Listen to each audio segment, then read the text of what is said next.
Chapter 101. Shocking Images. In the abandoned classroom where the study group usually stays, 4 people are watching the images played by the panoramic telescope intently.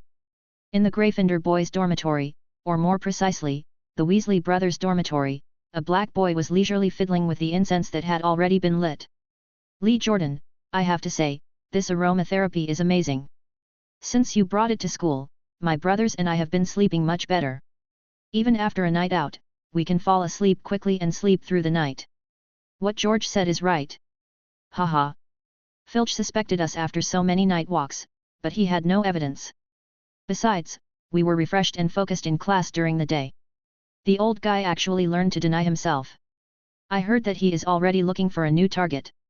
Lee Jordan, you really did a great job.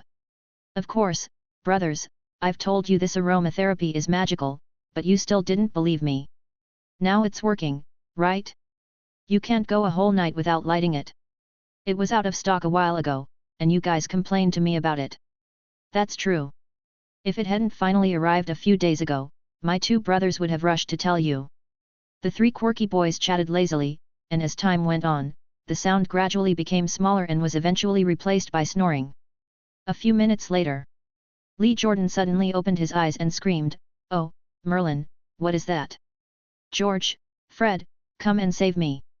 However, the Weasley brothers were unaware of anything and were sleeping soundly. Seeing that no one answered, Lee Jordan quickly got out of bed and gently pushed the 2 brothers, but still got no response. Lee Jordan smiled slightly when he saw this. He quickly reached into Fred's wizard robe, fumbled for a while, and then took out an empty piece of parchment. Lee Jordan was obviously very familiar with the parchment. He spread out the paper, tapped it with his wand, and said, "I solemnly swear that I have done nothing bad."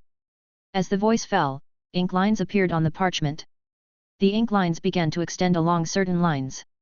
After a moment, a complete map of Hogwarts appeared before his eyes. Penelope looked at Yang Tian with a questioning look, and Yang Tian nodded and said, "Yes, this is the Marauders map." After getting a positive answer, everyone's attention returned to the image.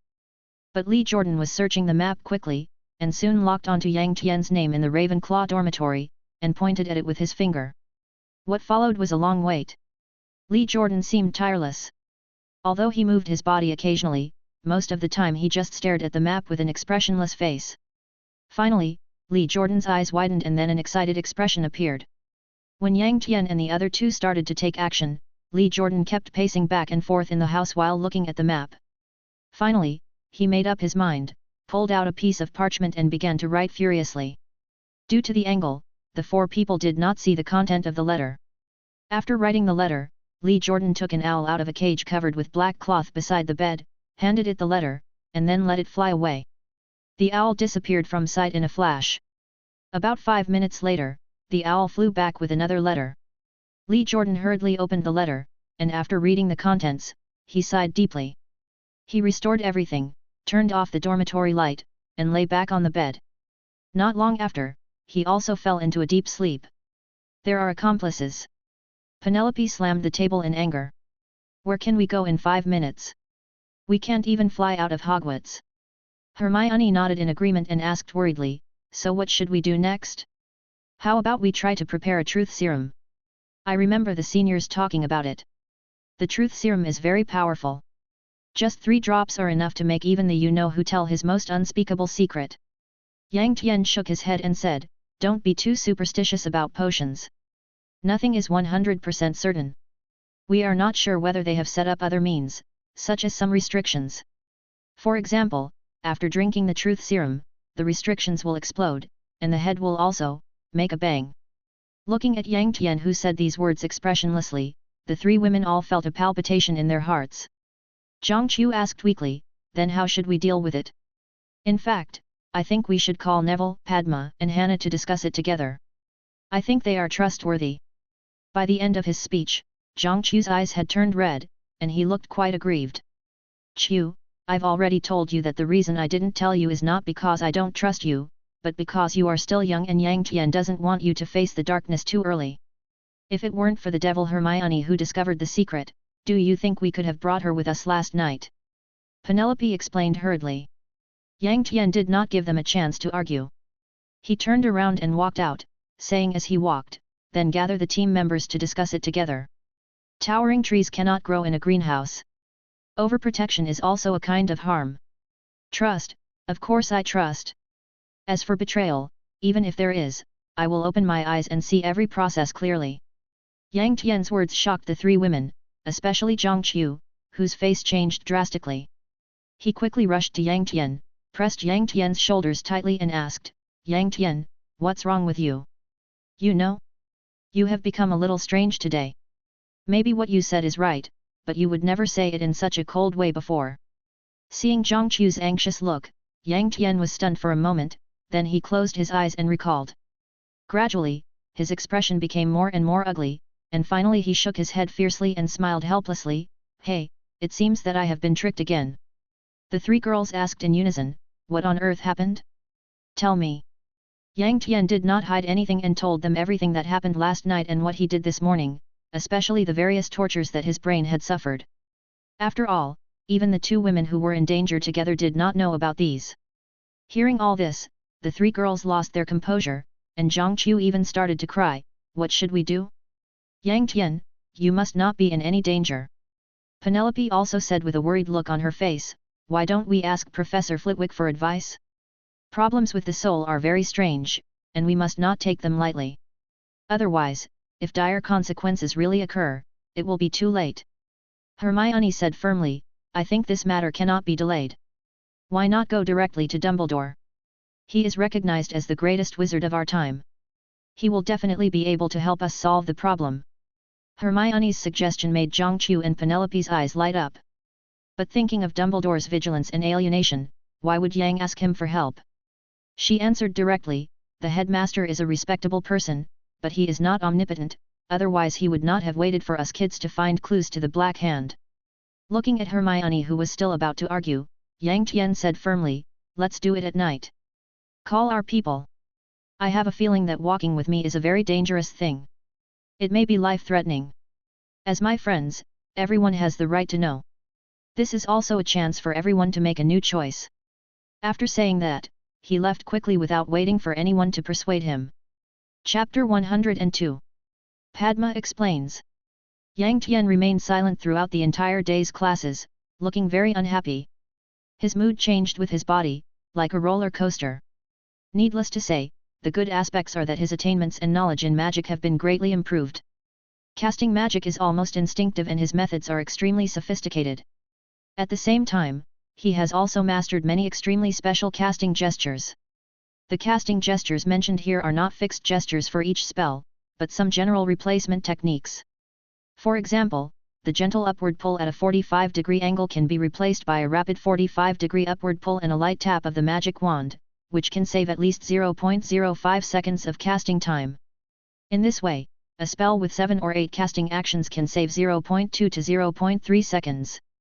This is simply exaggerated. You have to know that in a real battle, life and death are decided in just a moment. Moreover, the benefits are far more than that. He is almost an expert in the study of the soul. For example, the soul reading and brain occlumency that he has been coveting for a long time are actually skills related to the soul. Of course, his brain is still very confused, so there are still many memories that he has not reviewed. Whether there are other important abilities in them, all these need Yang Tian to sort out slowly. But when it comes to the bad side, it's really annoying, like the cold character that sees through life and death, or the impulse to do evil experiments that bursts out from time to time. If this is what he said, Yang Tian still has the confidence to kill it through his own efforts. Yang Tian couldn't let go of the black energy that appeared in his dantian without anyone noticing. He had no idea when this dark energy appeared, and he couldn't control it. This energy is quite fierce and strange. Yang Tian has tried to use it to create magic. They will obey orders, but they are always slow and lazy, not as easy to use as the other elements. There was another point that made Yang Tian feel even worse. The volume of the black energy was actually equal to the volume of the gold, wood, and earth elemental energies in his dantian. If it had not been suppressed by the higher grade fire element, who knows what kind of evil it would have done. And his weakest water energy was even more precarious, and seemed to be on the verge of collapse. Yang Tian's torment lasted until the evening. The friends who had received the notice came to the abandoned classroom one after another. The classroom was silent. After a day of getting along, the friends more or less knew what had happened. It was just that because there were so many people, they kept suppressing their doubts and worries. There were no outsiders at this time, and everyone finally looked at Yang Tian at the same time, hoping that he could give an answer. Yang Tian did not disappoint everyone, and told everyone the whole story from beginning to end, including the secrets he had kept from Pinello and his current miserable physical condition, etc. He only kept the secrets of Nightmare and Saruk. These were his roots, and he could not afford to gamble, nor did he dare to gamble. So everyone, after saying so much, I just want to tell you that standing with me is a very dangerous thing. You may lose your life because of it, so you should think about it carefully. Don't worry, if someone quits at this time, I will never resent it. Yang Tian concluded. Hearing these words, Neville jumped up like an angry little bull. He shouted frankly, God, don't say those useless things. You are my brother for life. There is no such thing as betrayal in the Longbottom family. Compared to what you said, I am more worried about your health. What you should consider now is how to solve this problem. Hannah also said seriously, Yang Tian, in this group, I have the shortest contact time with you, but I can feel what kind of person you are and how you treat everyone. You didn't look ahead and behind before. You only led everyone forward. I don't know whether you are confused by the continuous blows or affected by that strange soul energy. In short, this is very unlike you. But I firmly believe that as long as we work together, we can definitely solve this problem. By the way, there is also one thing worth affirming today. You finally don't treat us as children. You have to know that you are the same age as us. What you can bear, we can definitely bear too. Hannah's long speech immediately won the approval of her friends. Everyone applauded and Yang Tian could only shake his head and smile bitterly. Next, the friends stood up one by one, expressing their own opinions and venting their emotions. It was impossible to quit, don't even mention it. But how to solve Yang Tian's physical problem? Several girls burst into tears. But at this moment, Padma weakly raised her hand and said, Can I make a request? Everyone was stunned, looked at her solemnly, and waited for what to say next. Can I introduce my sister Parvati to our group? Ever since I mentioned our group to her a few days ago, she has been clamoring to join. Pfft! Before Padma could finish her words, everyone couldn't help but burst out laughing. Yang Tian said angrily, Stop it, Padma. Are you listening to me carefully? Our lives are really in danger. Not only are you not afraid, but you are pushing your sister into the pit. You are pitting your sister, don't you understand? What are you trying to trick, sister? I feel like you are just overthinking it, okay? Especially you, Yang Tian, don't always think of the worst. There's nothing wrong with your current condition. Padma said speechlessly. What do you mean? Neville asked anxiously. Have you forgotten where I come from? I'm from India. You can learn about the definition of soul by our Indian wizards. In our view, the soul is immortal and is the same as the origin of the universe. The soul is constantly evolving in the cycle of life and death. Go read our Mughal news in India, it will definitely shock you. A 9-year-old girl is suspected to have recognized her husband from her previous life, and a 4-year-old girl told her past life story. Hehe, do you want to know why? Seeing Padma keeping silent and looking at everyone with a mischievous look on her face, Hermione became anxious and pinched her and said, If you know anything, just say it quickly, otherwise, hehe. Wow, haha, seeing how anxious you guys are, it feels really good. I'm the only one who's not anxious. Padma continued to tease with a smug look on her face.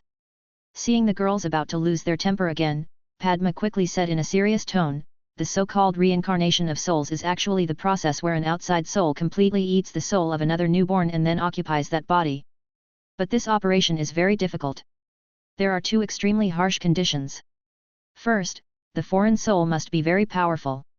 How can I describe it to you? Let me put it this way. The soul strength must be at least 10 times that of an ordinary adult wizard.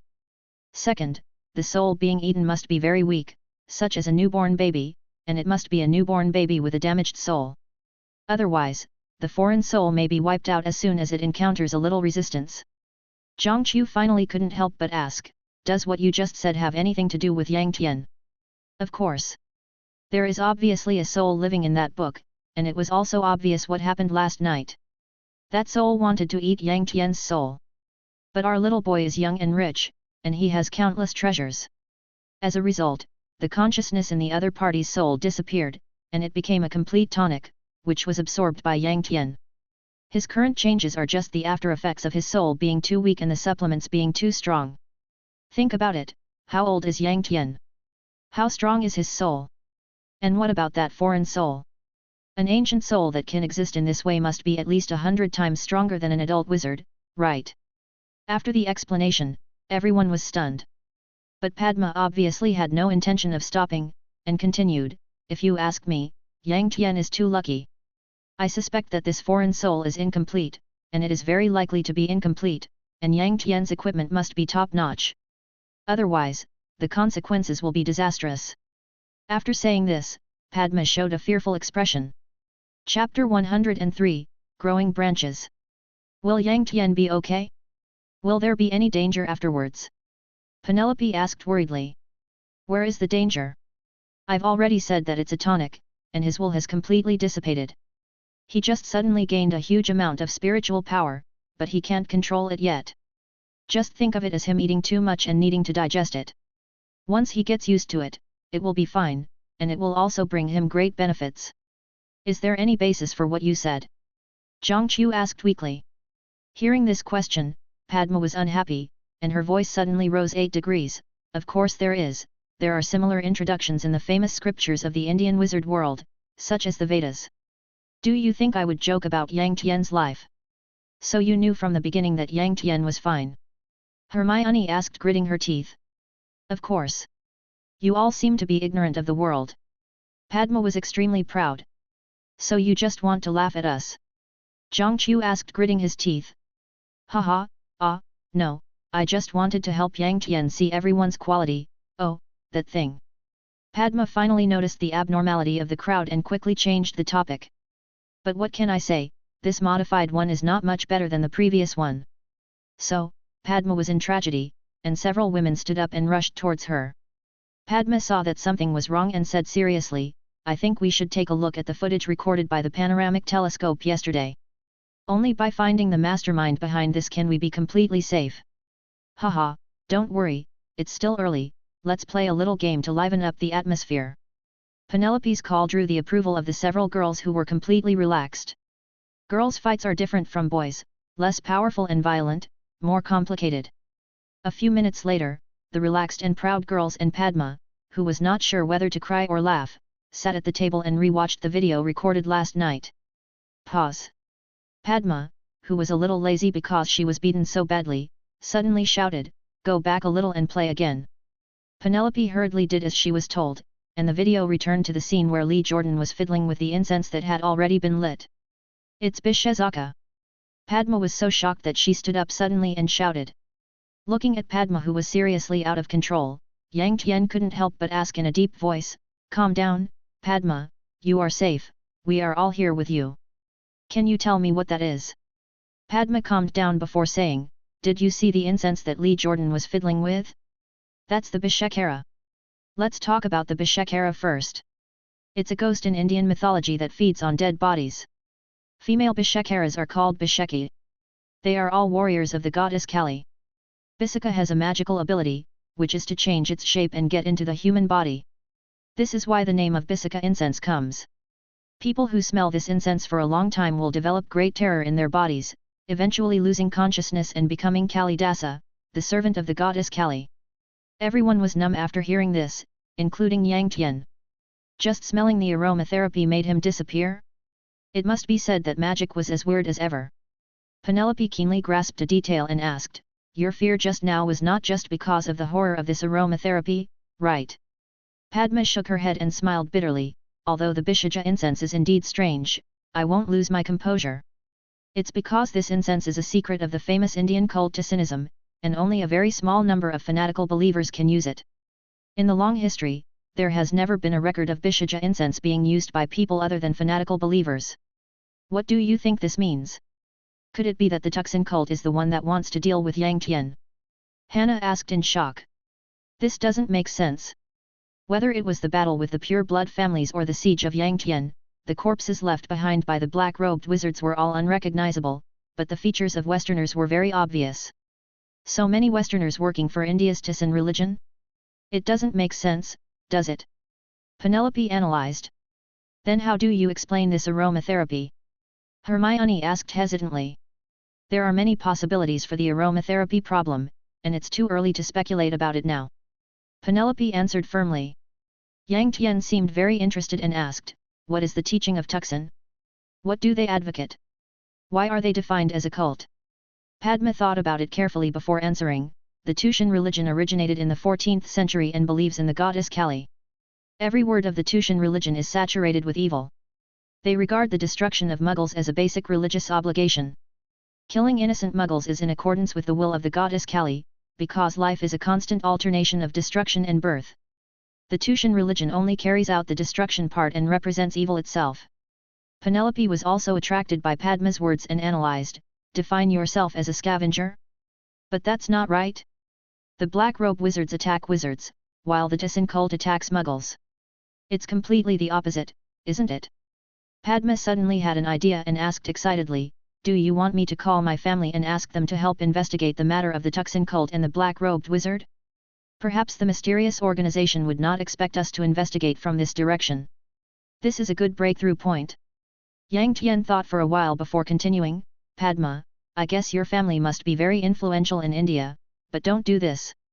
I don't know the actual situation of the Indian wizarding world, but from rumors outside, there are many religions and fierce struggles. Both the Black Robe Wizards organization and the Tuxin cult are evil and powerful. More importantly, they are hiding in the dark. Once you attract their attention, your family will be in danger. I don't believe that your family's enemies will just watch you suffer without stepping on you. Yang Tian's words frightened Padma, and after a moment she said firmly, don't underestimate our Indian religions. Although they do have serious factional struggles as you said, that is without external forces. If that Black Robe Wizard organization dares to show its head, it will be the first to be finished. As for the Tisan religion, it is the public enemy of all sects in India. After thinking for a while, Padma said cautiously and solemnly, but your words do remind me that when it comes to the family, we should be more careful. If the family is damaged due to our negligence, it will be a pain we cannot bear. Yang Tian was very satisfied when he heard this. He couldn't help but patted Padma's shoulder and said with satisfaction, yes, you are very considerate to think about the family. Being interrupted like this, Padma immediately came back to her senses. She slapped Yang Tian's hand away and shouted, go away, go away. I just can't stand you looking like an old and frail little adult. How old are you? Not even as tall as me. After saying that, she straightened her body provocatively and measured Yang Tian's height with her hand. Her words immediately drew the approval and laughter of the girls present. Penelope laughed wildly and said, that's right, you are just a little brat, and you are acting like an adult. Have you grown a beard? Then she carefully observed Yang Tian's chin. Being teased by a bunch of little girls, Yang Tian felt so embarrassed. He quickly changed the subject and said, okay, everyone, I can't afford to offend you. Let's study the follow-up plan. It's urgent, why are you still making a fuss? After another round of laughter, Penelope said seriously, since there is nothing wrong with your body, our focus is still on the Black-Robed Wizard. The first thing we need to confirm is whether to inform the school of our discovery. Hermione was very surprised when she heard this, why not inform them? They are the principal and professors. They will give us strong protection and support. Yang Tian explained, Hermione, think about it carefully. We have dug out Lee Jordan, but who is he contacting? Is it a student or a tutor? Will our report alert the enemy? What if Lee Jordan disappears or encounters an accident? We can't let the clues be lost. A series of questions made the friends stop joking and start thinking seriously. Chapter 104, The plan gradually takes shape. After a long silence, Hermione suddenly said firmly, I think we should still file a record, even if it's only for Dumbledore.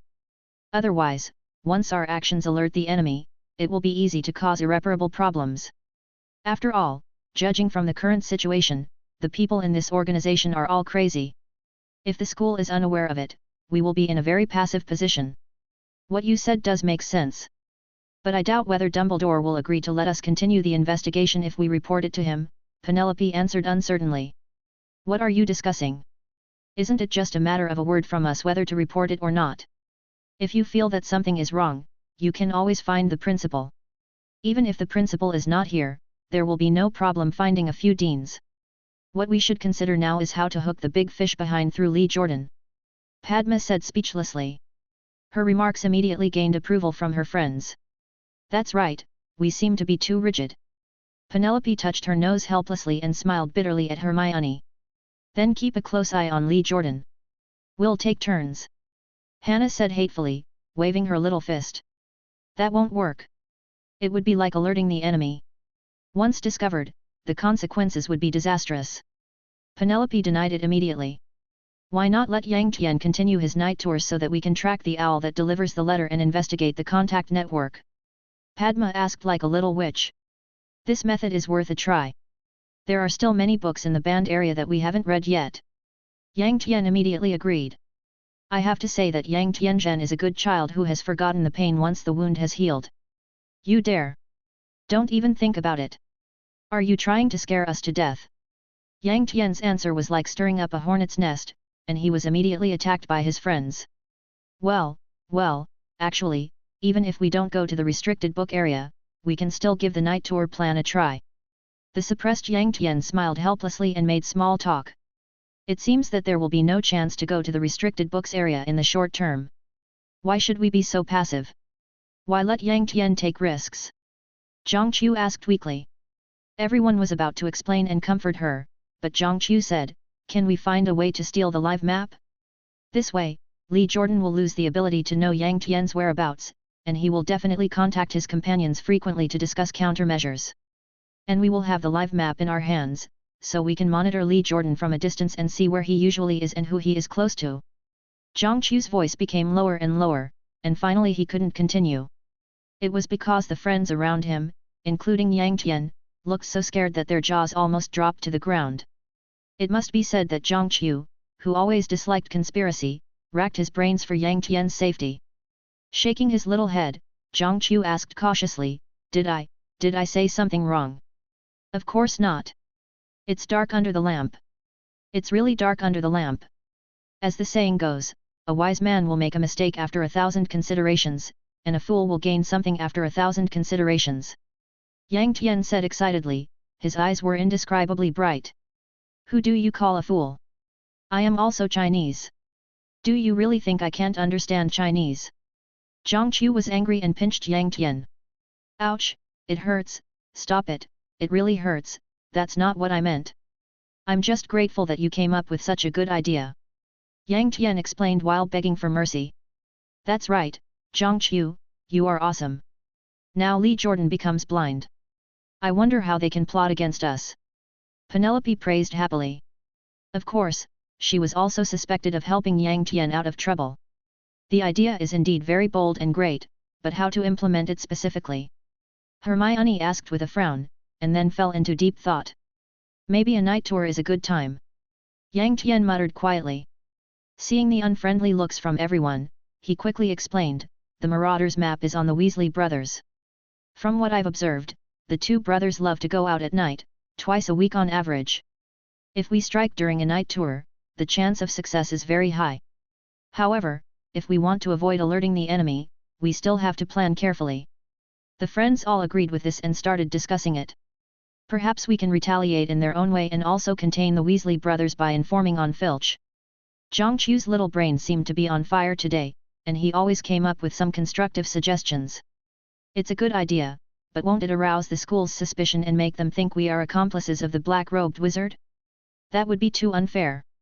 Hannah asked. How about we start from Filch's cat, Mrs. Norris? Cats can't talk, so as long as we lead her over, we can achieve the purpose of conveying the message while hiding our presence without arousing Filch's suspicion. Padma asked softly. You may not know that Mrs. Norris is not easy to deal with. She is extremely fast and can see through ordinary disillusionment charms. To put it bluntly, Mrs. Norris played a great role in Filch's capture of so many little wizards who wandered around at night. If you want to escape from its pursuit, you have to accurately lead it to the vicinity of the Weasley brothers without being discovered by the brothers. This is difficult. Penelope has been in school the longest, so she knows the inside story. At the end of the analysis, she was so frustrated that she couldn't speak. Yang Tian suddenly had an idea and remembered the magic talisman from the stack of talismans that Elder Xia had given him a few days ago. So he smiled and said, "Leave the matter of attracting Madame Loris to me. I guarantee it will be foolproof." The friends felt relieved when they heard this, because Yang Tianqi had never let them down. However, there are still two problems that need to be solved.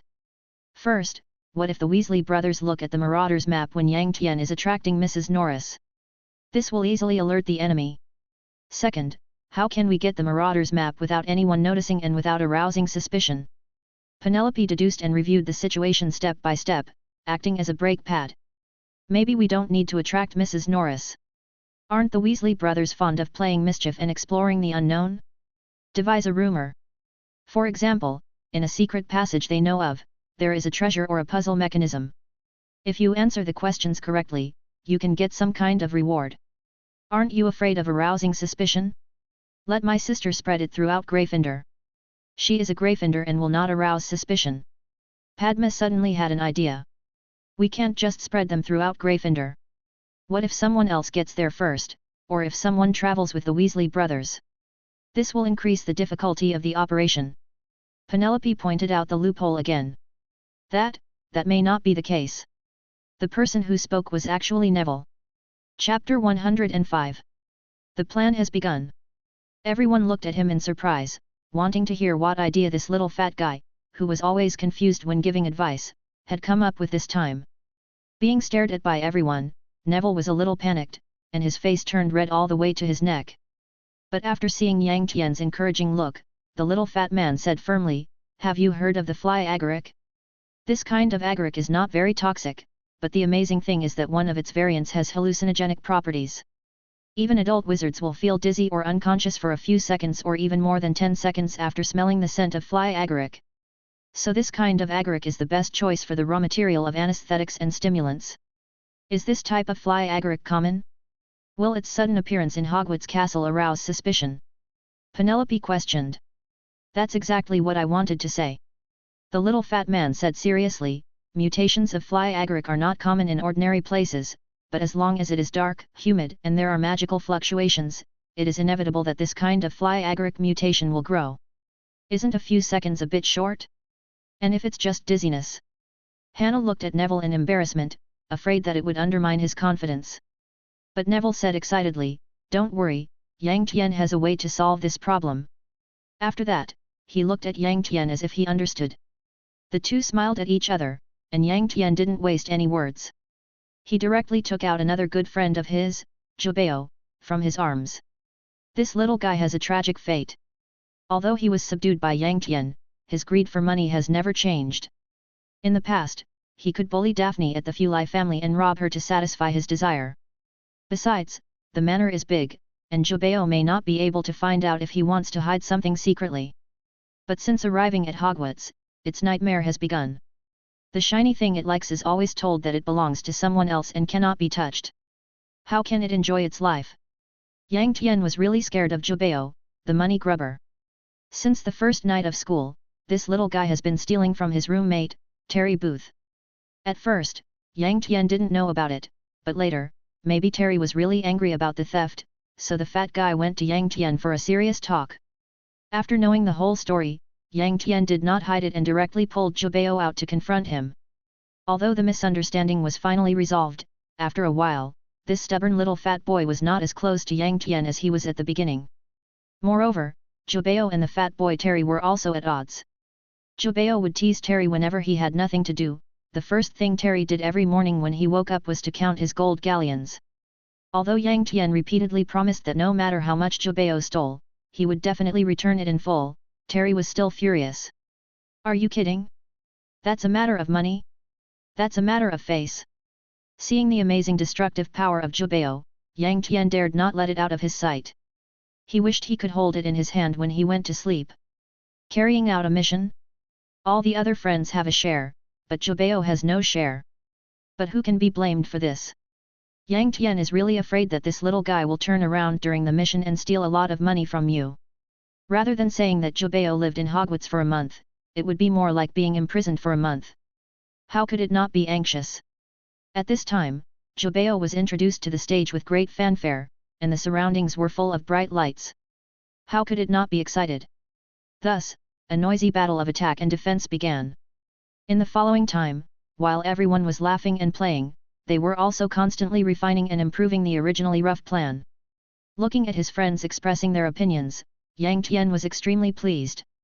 A crisis stimulated the potential of everyone. Even Neville found his position, and his talent in herbology was gradually revealed. Yang Tian understood instantly. The ancients were right.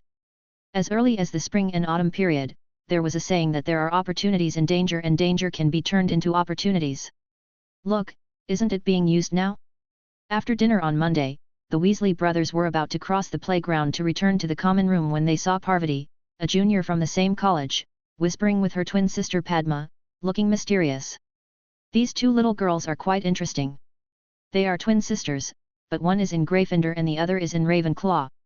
The two brothers, who were always naughty and eager to cause trouble, suddenly became interested and quietly approached the two sisters from behind. We want to see what secrets the two little girls have. If the secrets don't satisfy us, then we'll give them a burping candy unexpectedly as a punishment. Just as the two brothers approached with smirks on their faces, they heard Padma exclaim in a low voice, "Is this true? It's so magical? There are treasures in the secret passage? Stop it! Keep your voice down, what if someone hears you?"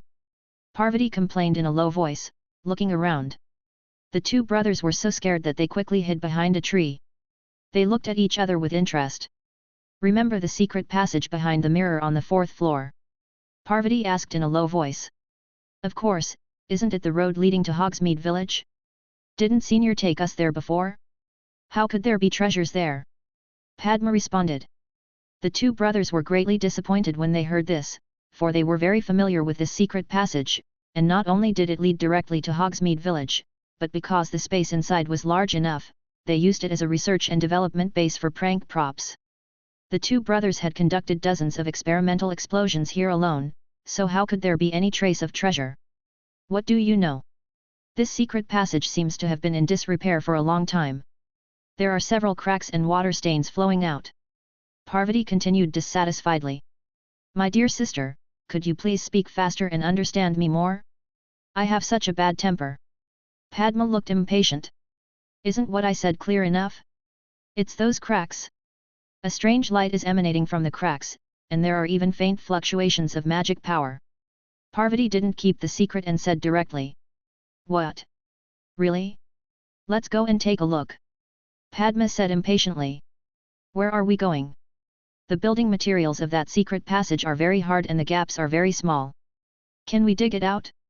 From what I have observed, this is a task that consumes a lot of magic power and time. We'd better find someone to help. Let's prepare the tools and find manpower tomorrow. After the curfew tomorrow night, we will go to the secret passage together." Parvati planned. "Will someone else get there first?" Padma was still worried. "How is that possible? That secret passage has been deserted for years. Only when Hogsmeade Village is open will someone go there once or twice. Don't worry, let's discuss who to ask for help," Parvati said confidently. At this time, the Weasley brothers both showed excited expressions, and without listening any more, they quickly left the playground and headed for the common room. However, they did not see Hannah and Neville walking out of the bushes next door after the two brothers left. Nor did they see the naughty smiles that the four little guys showed to each other. At the same time, Yang Tian, who had cast an illusion spell on himself, quietly touched the edge of the Forbidden Forest alone, but heard a hiss sound coming from his mouth. After a while, rustling sounds were heard in the Forbidden Forest, and as the grass swayed, all kinds of snakes rushed towards him. Yang Tian's mouth curled up slightly, and he thought to himself, "The helpers are all here." Chapter 106, Sleepless Night at Hogwarts. The Hogwarts castle at midnight is quiet and peaceful, having washed away the hustle and bustle of the day. Perhaps only at this time will people realize that they are in a deep castle. In the dim corridor of this ancient castle, a pair of twin brothers were moving quickly and nimbly. Their occasional jumping and chasing showed their good mood at the moment. The two men's goal was very clear. They didn't stop at all and went straight to the 4th floor. But in their excitement, they didn't notice that in the dark corners of the corridors, there were small snakes of various shapes. Whenever the Weasley brothers passed by them, a small snake would quickly crawl to the nearby windowsill and sway its body wildly, as if dancing. Outside the castle, Meng Meng Jiao hovered over the ground, taking in the overall situation, and occasionally used her flying posture to make some special codes to convey the messages. In the Ravenclaw common room, Yang Tian was watching Meng Meng Jiao's flight trajectory with great interest using a panoramic telescope, muttering from time to time. Across the corridor. It's the 6th floor. That's fast. Yo, plan A is going smoothly. Looks like I don't need to do anything. The girls beside him were also listening to Yang Tian's report with excitement.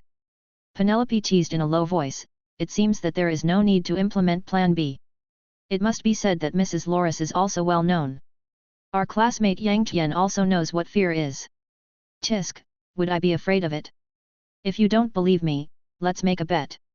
After curfew tomorrow night, I will go find it alone and have a one-on-one chase battle with it to see if it can catch up with me. Yang Tian protested. How dare you? Do you really think we don't know your plan? Let me tell you, don't even think about going to the restricted book area. At least not now. The 4 girls' strong joint opposition directly suppressed Yang Tian.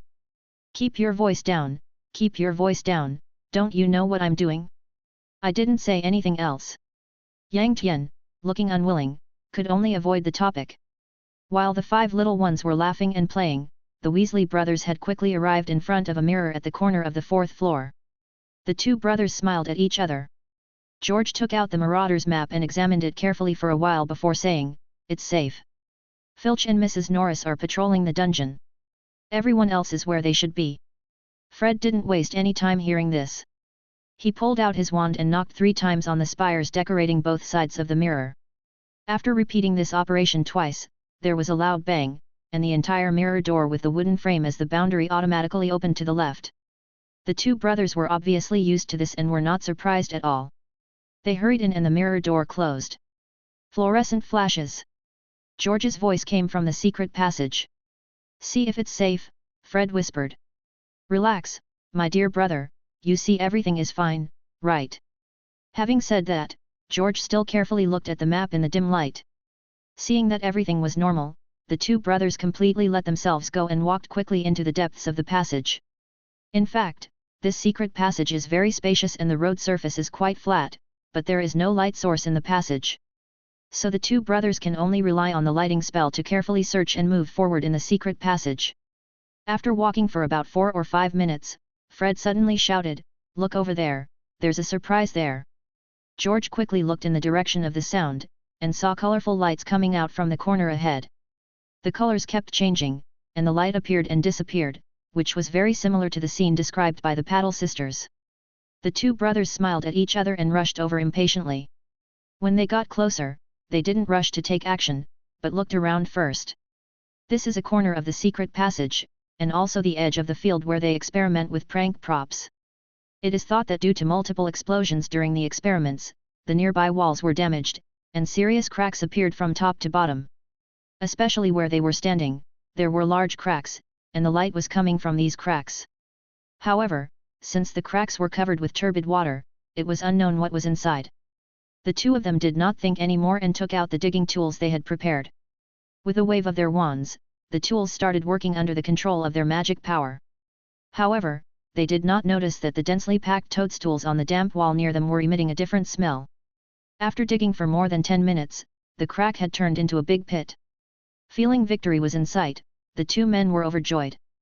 They walked shoulder to shoulder towards the pit and carefully examined everything inside. The water is too turbid. It looks like we have to pump it out before we can take any action. Fred said first. Yeah, let me think about it, maybe I can. Oh my god, what is that? George, who was still trying to find a solution, suddenly shouted in horror. Don't make a fuss, please. I was dizzy to begin with, and you're even more frightened. Before Fred could finish his reply, the 2 men stumbled and fell to the ground. At this moment, a small black shadow quietly rushed to George's side from the darkness, took a quick look, and hit the vital point. With just a slight pull, he pulled out the Marauder's map, which was half exposed outside the wizard's robe due to carelessness. The black shadow did not stop for long. He quickly stuffed the live map into the pocket in front of his belly, then rolled a few times and disappeared into the dark secret passage. After about 5 or 6 seconds, a weak voice suddenly came from the darkness, luminescent light flashes.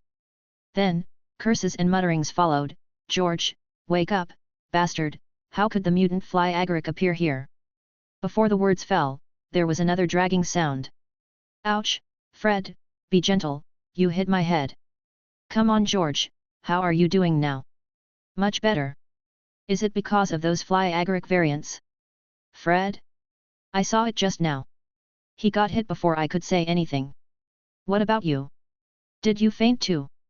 "Damn it, it was these crap that caused me to faint. I was just dizzy and paralyzed. I couldn't move. Fortunately, it didn't last long, only a few seconds." "What should I do now, George? What else can we do?" "Let's blow up all those fly agarics and then continue our treasure hunt." "Haha, well said, let's get started." The two brothers were full of energy again. They picked up their wands and started attacking the mutant fly agaric from a distance. They cast spells one after another, and the agaric was broken into pieces.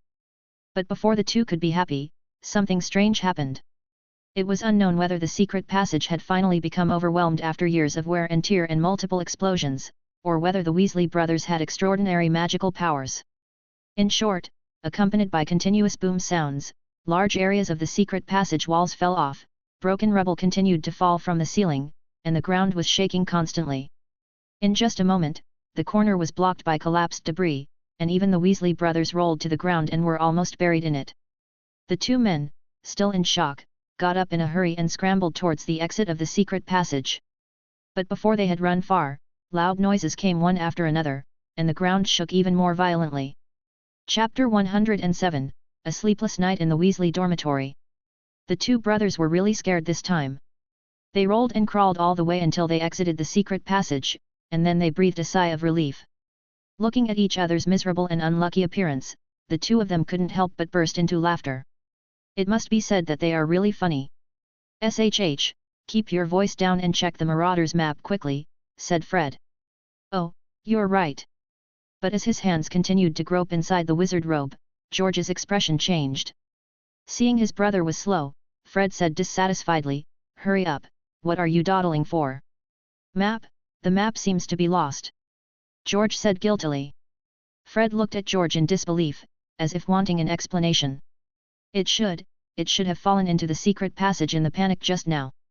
How about we go back and look for it?" George was very annoyed. After a brief discussion, the two unwilling to give up hurriedly returned to the secret passage, searching all the way to the depths. But before they had walked for long, another earthquake came from the depths, and the two brothers stopped at the same time. "Forget it, George. Isn't a map worth more than our lives?" "That's right, Fred. We already know all the routes on the map. It can only provide us with limited help." "Then what are you waiting for? It's already late. We should go back to bed." "That's right, haha, we are really clever." In the Ravenclaw common room, Meng Jiao flew straight in from the window, threw a panoramic telescope at Yang Tian, and then flew out in a circle. Padma said mischievously while adjusting the panoramic telescope, "It seems that the Weasley brothers' thrilling treasure hunt has come to an end." "Is this the one from year 2? Zhang Qiu asked. "That's right," Yang Tian affirmed. "We must keep an eye on the brothers' dormitory. No more accidents can happen," Penelope reminded. "Don't worry, Banyu also has one," Hermione said firmly, and then changed the subject. "I envy Yang Tian so much. He can have so many pets, and they are all obedient and smart. How did he do it?" The girls couldn't help but agree. But at this moment, Yang Tian saw Meng Jiao performing a series of flying movements again. He quickly stood up and said, "No matter how smart and obedient you are, you still have shortcomings. The Weasley brothers have returned to the dormitory. I will go over there to keep an eye on them. If there is any news, I will inform everyone as soon as possible." After saying that, without waiting for the girls to reply, he directly sat on the somersault cloud and cast an illusion spell on himself, then disappeared into the night. At the same time, in the dormitory of the Gryffindor Weasley brothers. "Wow, brothers, you are finally back. How is it, what treasures did you dig out?" Lee Jordan asked excitedly. "Lee Jordan, are you still awake? Didn't you just say you were so sleepy that you didn't want to accompany us for a night outing?" Fred asked puzzledly. You guys are still talking, I'm really sleepy, but without the aromatherapy, I just can't fall asleep. Oh, I should have gone with you guys earlier. Lee Jordan sighed, and then changed the subject. Let's not talk about this, what did you gain this time? Oh, don't mention it. Not only did we get nothing, but we also lost the live map. George said dejectedly. What? How could this happen? What happened? Lee Jordan asked sadly and excitedly. He seemed to feel that his attitude was a bit too radical, and quickly added, Are you two not hurt? The Weasley brothers did not notice anything unusual and immediately began to describe their experiences in the secret passage. But I didn't notice that there was a cloud flashing by in the hidden place. In the Ravenclaw common room, several girls were still watching the recorded video attentively. Yang Tian's voice suddenly came from the window. Senior Penelope, according to the previous plan, you should go and pick up Jubeo immediately. Be quick and pay attention to safety. I have to go back and keep an eye on him. After saying that, he turned around and disappeared. Penelope didn't waste any words, cast an illusion spell and left in a hurry. When Yang Tian went around the castle wall and returned to the Weasley brothers' dormitory, the two brothers were still talking about their tragic experiences, while Lee Jordan, who was sitting opposite them, was already dumbfounded. After the Weasley brothers told him everything, Lee Jordan asked in disbelief, No. Is it possible that someone is targeting you? Just for the Marauders map in your hands. Pfft, you're so funny, Lee Jordan. In the whole Hogwarts, besides the two of us, you're the only one who knows about the existence of this map. If it's really a deliberate targeting, it must be you. Fred teased nonchalantly. That's right, please use your brains, okay? During the whole process, I fainted for more than 10 seconds, but Fred was conscious the whole time, just his body was paralyzed for a few seconds. If someone really approached, how could we not know? The most important thing is, we looked at the Marauders map many times during this period, and no one was traveling at night, okay? George said speechlessly. Lee Jordan also instantly turned back to his silly look and said, Come on, brothers, I'm worried about you guys' map. Why don't we go back and look for it? After all, with it during our night tour, we don't have to worry about Filch at all. We don't want to go there again. It's too dangerous. Fred shook his head when he heard that. George also quickly added, That's right, that's right. Didn't I just tell you? When we found that the map was gone and went back to look for it, there were earthquakes inside. Are you going there now? Are you trying to save your life? How could Lee Jordan not know the current danger? But this map was too important to him and his companions lurking in Hogwarts. But the situation was stronger than the people. The two brothers looked unmoved. He couldn't force them to agree, right? Helplessly, Lee Jordan could only smile and said, If you don't feel bad, then I won't be anxious either. In that case, let's go to bed early. That's right, I'm really tired. Come on, light up the aromatherapy and go to bed. Tomorrow will be another beautiful day. Next, the incense was lit, and some meaningless chats were heard from time to time in the dormitory. Then, the whole dormitory returned to silence. More than 10 minutes later, after calling the Weasley brothers several times without receiving any response, Lee Jordan rolled over and got up, but his face was already covered with frost. Lee Jordan quickly took out his quill and wrote on a blank piece of parchment. Then he sent an owl to deliver the letter as before. He also quickly changed into a heavy black robe, completely covering his face. Yang Tian, who was hiding in the dark, saw this scene and his heart trembled. How similar was Lee Jordan at this moment to the short wizard in the image obtained by the 5 idiots in the mirror. Without any hesitation, Lee Jordan cast an invisibility spell and rushed out of the dormitory. Chapter 108. Follow the clues. Yang Tian was no longer interested in Lee Jordan's whereabouts. He was keeping a close eye on the owl that delivered the letter. Even Ban Yu and Meng Meng Jiao followed closely behind. Everything went smoothly. Yang Tian's mouth curled up. I'll dig you out this time. But the owl flew out of the dormitory and circled in the air. After finding the direction, it flew straight down and landed on the first floor of the castle. Yang Tian's face was full of frost, hiding in the dark, staring straight ahead without blinking, because the owl came from none other than the Hufflepuff common room. The lounge windows were closed, but the owl seemed to have expected it.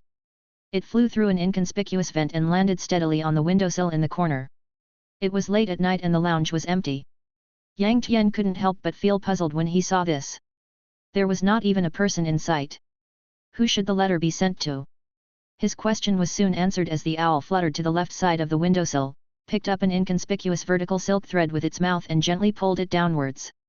After hearing the sound of creaking like the meshing of gears, everything returned to calm again. The owl seemed to be unaware of anything and stood still on the windowsill. After about 5 minutes, even Yang Tian was getting a little impatient. Then he saw a wizard wearing a thick black robe that completely covered his face appear in the common room. He picked up the owl, turned around and disappeared into the entrance to the dormitory. Fuck, a kind of plant. Yang Tian still couldn't help but curse. He was really confused, his eyes were wide open, and he couldn't believe what was happening in front of him. This guy just left? He covered himself up like a dumpling after receiving the letter. How afraid must he be to be discovered? After standing there in a daze for a while, Yang Tian finally became ruthless. Wait, I'm going to waste my time here with you today, I don't believe you won't reply. Sure enough, after waiting for about 10 minutes, another figure flashed past the entrance leading to the dormitory from the Hufflepuff common room. Yang Tian was excited and quickly looked carefully. But when he looked at it, he found it was completely messy.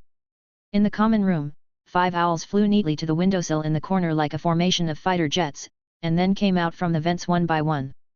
But the black-robed wizard did not show up again. Time is of the essence, and Yang Tian is also a decisive person. He quickly told Meng Meng Jiao and Banyu, each of you should kill one of them. The 2 pets were in tune with Yang Tian's thoughts.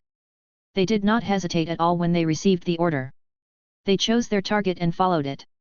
Yang Tian calmed down a little, and chased after a lone owl. Asshole, how come there are so many accomplices? What on earth is the school doing?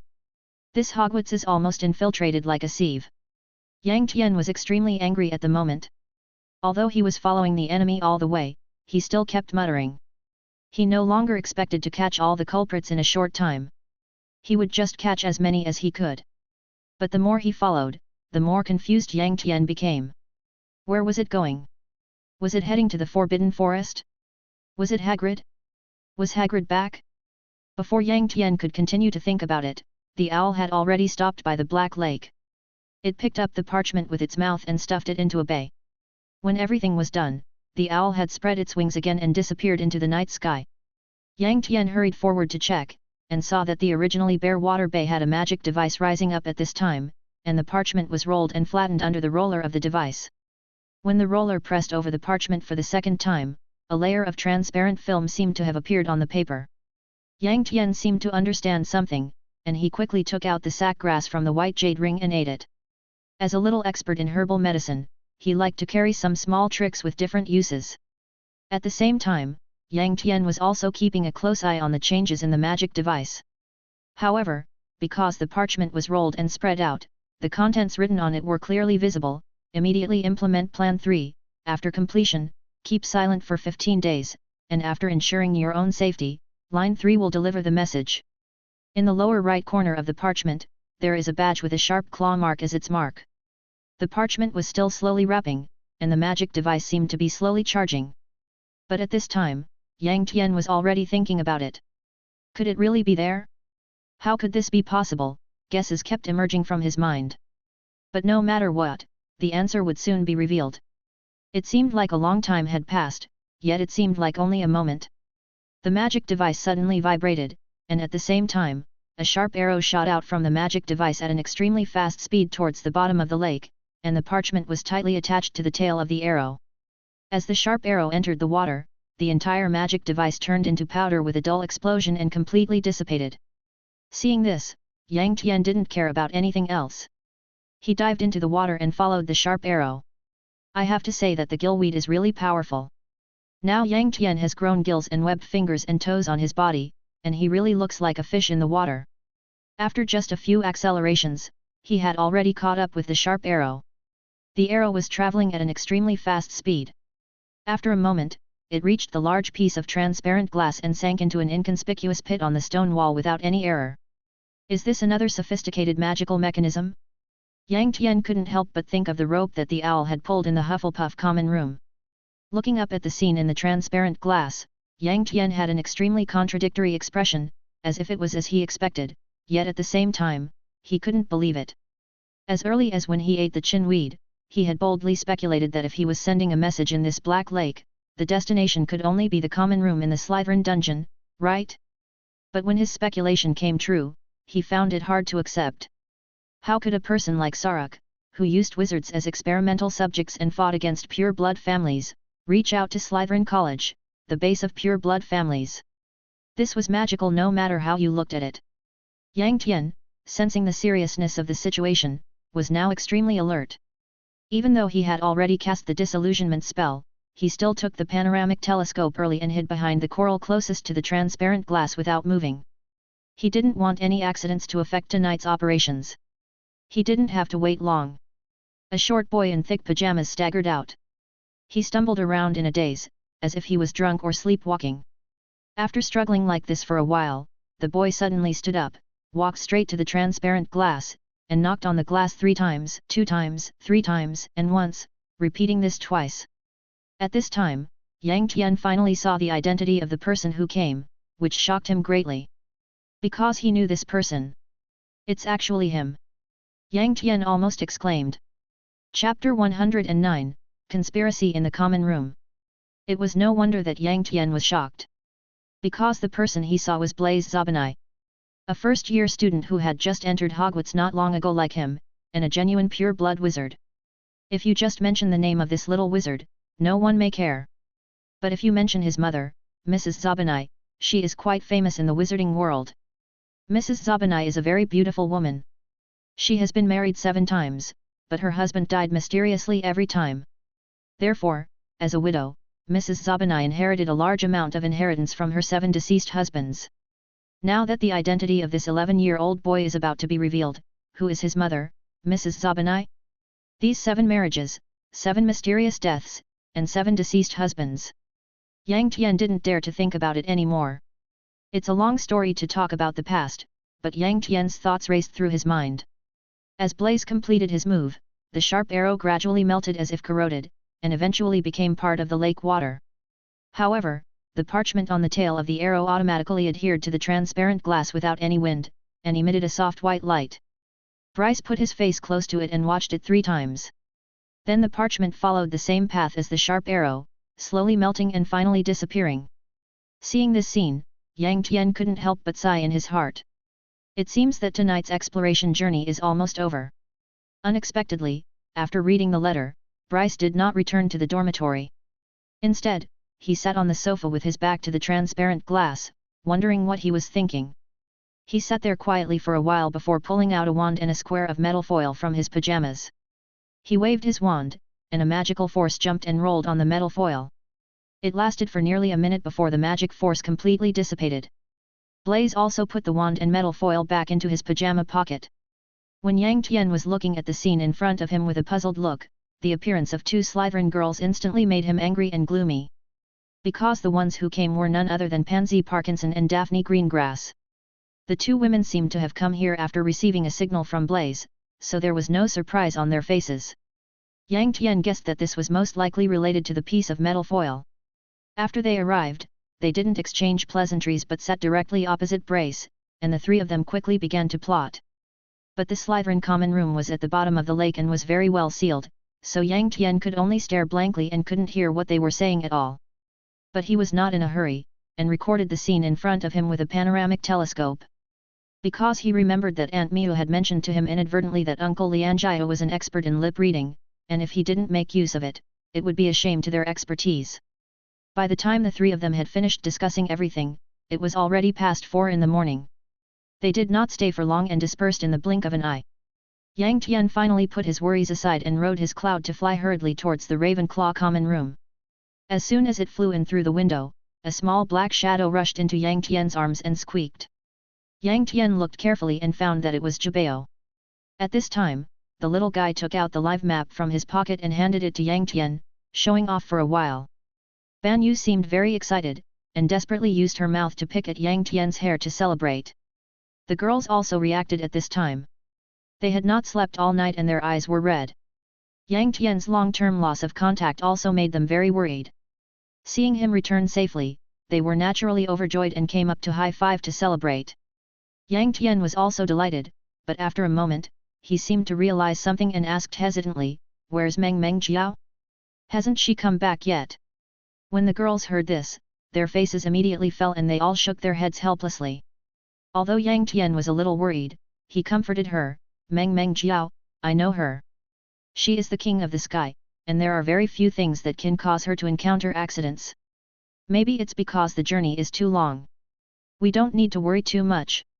Having said that, who can really let go? For a moment, a sense of depression filled the room. Otherwise, it has to be the playful Padma. She rushed forward with excitement and said, "Come on, Yang Tian, let's try your new treasure and see if it's fun."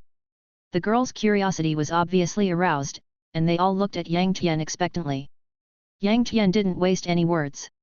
He took out the Marauder's map and tapped it with his wand, saying, "I solemnly swear that I am up to no good." As soon as the map was presented, it was snatched away by Padma, who surrounded it with a group of sisters and watched as if it were a treasure. Suddenly, Padma burst out laughing, "Two idiots, they are waiting like crazy, how worried are they about us?" Upon hearing this, Yang Tian and several others looked at it carefully, and after a moment they couldn't help laughing. Penelope complained, "Let's meet up with them first. We must teach them a lesson later. I shudder when I think of the scene in the Hufflepuff common room. If we run into them, we don't know what kind of danger we will encounter. It's not impossible that we will be killed to silence them." Everyone was shocked when they heard this, and then showed expressions of fear. Yang Tian didn't hesitate any longer and led his friends straight to the Hufflepuff common room. As soon as they turned the corner of the first floor, they saw Hannah and Neville sitting on the ground, leaning against each other, chatting in low voices with great interest. The two of them had obviously noticed the arrival of Yang Tian and the others, and they quickly stood up. Neville excitedly stepped forward and asked, "How is it? Yang Tian? Did it succeed?" However, everyone had a blank expression on their faces. They ignored the two people's questions and carried them straight to the abandoned classroom. "Hey, Yang Tian, let me ask you, how is it going? Is it successful?" Neville was still asking tirelessly, completely unaware that Hannah was winking at him. "You two are really something. Didn't I tell you to sleep well and listen to the news in the morning? Why are you so disobedient?" After Penelope's reminder, Yang Tian was really scared and got angry without realizing it. I was worried about you, so I discussed with Hannah. If anything unexpected happened, we can go over to help if we hear any noise." Neville defended weakly. As if feeling that Yang Tian's words were a bit harsh, Zhang Qiu quickly said, "Don't blame Yang Tian for losing his temper. You were really in danger last night." "Us? Dangerous?" Hannah was confused. Without wasting any more time, they pulled out all the recorded footage and began to review the entire operation. Yang Tian also showed his own experiences and recorded content one by one. "So, last night, we were just one door away from the mastermind? Are there any of their accomplices among us Hufflepuffs?" Neville asked in shock. Hannah also had an expression of disbelief. "Haven't you all seen the recorded footage? Still have questions? Moreover, he is more than just an accomplice. He is most likely the mastermind's highest contact at Hogwarts. All instructions were issued from him," Hermione said without question. Everyone nodded in agreement. Yang Tian asked helplessly, "So, the target chosen by Banyu last night happened to be the owl returning to Lee Jordan's dormitory? What kind of luck is this?" After saying that, he tapped Banyu's little head affectionately. The little head hurt, and Banyu chirped in dissatisfaction. The little friends also smiled helplessly. Penelope comforted him, "Don't be discouraged, you have gained a lot, at least you have found another clue."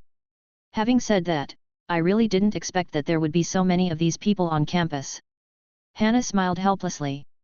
"So what should we do next?" Neville was always reluctant to think too much and asked Yang Tian directly for his opinion. "Let's contact Hogsmeade Village first. Uncle Lianjiao can read lips, and I want to know what they are plotting," Yang Tian said. During this period, Yang Tian had been exchanging letters with Xiaolao and others, and Xiaolao and others would also help Yang Tian analyze the intelligence they obtained. When all the friends heard this, their eyes lit up.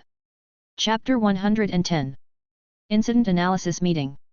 Padma didn't care and took the opportunity to interrupt, "I don't worry about these, but this time, my sister did a great job. We agreed before that she could join us once the operation was over. I don't want to face her endless anger again. Yang Tian touched his chin and pretended to think, it's not impossible, but you promised me that the readers would reply to my letters. You know, I'm really short on time. I see. Really, if my sister joins in, can't she help you reply to the letters? It's been so long, and there are still so many people writing to you. By the way, how many people have you established formal correspondence with? Not many. Only 5 so far. Apart from Mr. Horace Slughorn, whom I met at my birthday party before, the others are also elites in various fields. For example, Mr. Wendy Slinka, the author of Magical Defense Theory, is a very enthusiastic person. 2 days ago, after I expressed my concerns about the teaching quality of the Defense Against the Dark Arts course in a letter, he immediately said that he would mail his research notes on this subject to me for reference. Everyone was delighted when they heard this. No one had any idea of Professor Quirrell's teaching level. Hermione coughed lightly and brought the topic back to the topic. Padma, you must not forget what you promised me. Give me 1, no, 2 translated versions of Soul books. It's obviously just 1 book, why did you raise the price at the last minute? Padma was like a cat whose tail was stepped on. And me, you promised me. The friends all talked about the unequal treaty signed by Padma, and the situation got out of control. Finally, Penelope made the final decision and said, okay, let your sister come over tonight. Everyone is just joking with you, but they are also worried about your sister's safety. After all, Gryffindor was the only place where the Black Hand's minions were found at that time.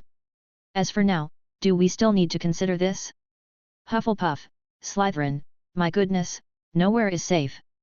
After saying this, he became discouraged again. Hermione asked worriedly, where do you think the rest of the owls have gone? Could one of them come to Ravenclaw? Everyone fell silent because the possibility was really high. Seeing his friend's morale was dampened, Yang Tian clapped his hands in excitement and said, that's enough. Where did your high morale yesterday go? You guys were so discouraged after just 1 night. Looking at your performance now, why do I feel like we lost yesterday? But the fact is that they have been forced to resort to emergency measures. We have also got the clues about Slytherin, and we have even obtained the Marauders map. With such a big harvest, what else do you want? Do you want to eat a fat man in 1 bite? Aren't you afraid of being too full? After hearing what he said, the friends thought about it carefully and realized that it was indeed the case. It seems like we won this round, right? Seeing everyone gradually regain their confidence, Yang Tianke continued, the enemy is very powerful, but as long as we continue to improve our strength, victory will belong to us. Now I will tell you about the next arrangements. When everyone heard this, their expressions became serious. I'll contact Uncle Lianjiu to identify lip readings in a moment, so I won't talk about this anymore. Everyone, keep an eye on the Marauders map in turns, and Penelope will make the arrangements for the shifts. Neville, I'll let Banyan try the window mechanism in the Hufflepuff common room tonight, and you pay attention to the sounds outside the dormitory. But you must be careful not to leave the dormitory door under any circumstances. Yang Tian calmly issued one requirement after another and all the precautions were covered, which made his friends nod in agreement. This small meeting didn't end until after 6 a.m. Everyone dragged their tired bodies, stared at the 2 panda-like dark circles under their eyes and began their learning journey. Study time is always busy and fulfilling, and before we know it, the sun is setting again. Yang Tian and his friends came to Hogsmeade Village through the secret passage with a lot of thoughts in mind. Of course, Padma's sister Parvati was also there. Most of the friends were here for the first time, but they had no intention of sightseeing at all. Kiyu had been waiting for a long time. When she saw the crowd, she did not go forward to greet them. Instead, she turned around quietly and turned into an alley like a passerby. Yang Tian and others followed far behind. It seemed that because today was not Hogsmeade's open day, the whole village seemed very deserted and the streets were empty. Everyone followed Kiyu through several turns and finally entered a 2-story building that looked very shabby. Old Xia and others had been waiting at the door. When they saw Yang Tian coming, they hurriedly bowed to him. Yang Tian was afraid to accept the bow, and hurriedly held up Old Xia's body as he was about to bend down, saying, Grandpa Xia, you are going to shorten my life. There is no need to be so polite. We are all family, why are there so many false formalities? After spending some time together, everyone knew Yang Tian's character, so they stopped being polite. Old Xia looked at the worried faces of Yang Tian and his friends, and after a little thought, he understood and said, "You little guys, don't worry about it. It's a white-clawed gerfalcon, how can it be so easy to deal with?" Seeing everyone's questioning expressions, Elder Xia couldn't help but smile and explain, "The Saker falcon itself is extremely rare, and only exists in a few in the northwest and northeast regions of China. Saker falcons can be divided into autumn yellow, wave yellow, three-year dragon, and jade claw. Among them, the pure white jade claw is the most precious. You have to know that this is not just a distinction of rarity, it is a difference of class and strength. Don't worry, I guarantee that your Meng Meng Jiao is fine. She must have been delayed on the way." After hearing this, the friends were shocked at Meng Meng Jiao's strength, but at the same time they were completely relieved. Kiu then said, "Since no one has any questions, let's sort out what happened last night." Everyone had no objection when they heard this, and they all found a place in the living room and sat down. Penelope first distributed a copy of the organized incident file to each person, and then added various details while everyone was reading and played the obtained images one by one. It was not until the end that the video of the Slytherin common room was brought out. Liang Yu hurried forward and interpreted the lip-reading word by word. When everything was done, everyone present had a heavy look on their faces. Old Xia and the Yang family's followers looked even more ferocious, as if they were ready to kill someone. Old Xia was so angry that his beard stood up. He slammed the table and stood up and said, "These bastards are really determined to destroy me. Every word they say is about dealing with the young master. When I dig them out, I will tear them into pieces." It turned out that Blaze, Pansy, and Daphne had only been studying one thing from beginning to end, and that was how to deal with Yang Tian. Since Bryce had his back to the window, no one knew what he said, but based on the words of the other two women, everyone came to this conclusion. Their division of labor is very clear. Pansy and Daphne will create an artificial incident to create the illusion that they have changed their attitude towards Yang Tian, and use this as an excuse to join Yang Tian and stay by his side to obtain intelligence. Bryce is responsible for gathering people and setting a trap for Yang Tian based on the intelligence from the two women, ruining his reputation, and eventually capturing him or even killing him. This series of strategies were all aimed at Yang Tian, one thing leading to another. No wonder old Xia was so angry. Even Yang Tian looked cold. He wanted to kill himself? Are you ready to pay a heavy price? Chapter 111, Accidentally Discovered a New Base. Seeing the tense atmosphere, Penelope quickly changed the subject and said, "Then how should we deal with these despicable moves?" As soon as these words were spoken, everyone fell into deep thought. Parvati did not show any restraint as a newcomer and said without hesitation, "What are you talking about? Don't give any chance to those people with ulterior motives. Let them get as far away as possible." Her words immediately attracted the agreement of many people present. Kiu shook her head slightly and said, "You little guys, this won't work. If the plan cannot achieve the expected goal, they will definitely change their strategy. We were lucky enough to intercept their plan this time, but what about next time? Are we 100% sure we can intercept it? If there is an accident, we won't know what tricks they will use, and it will be even harder to defend against.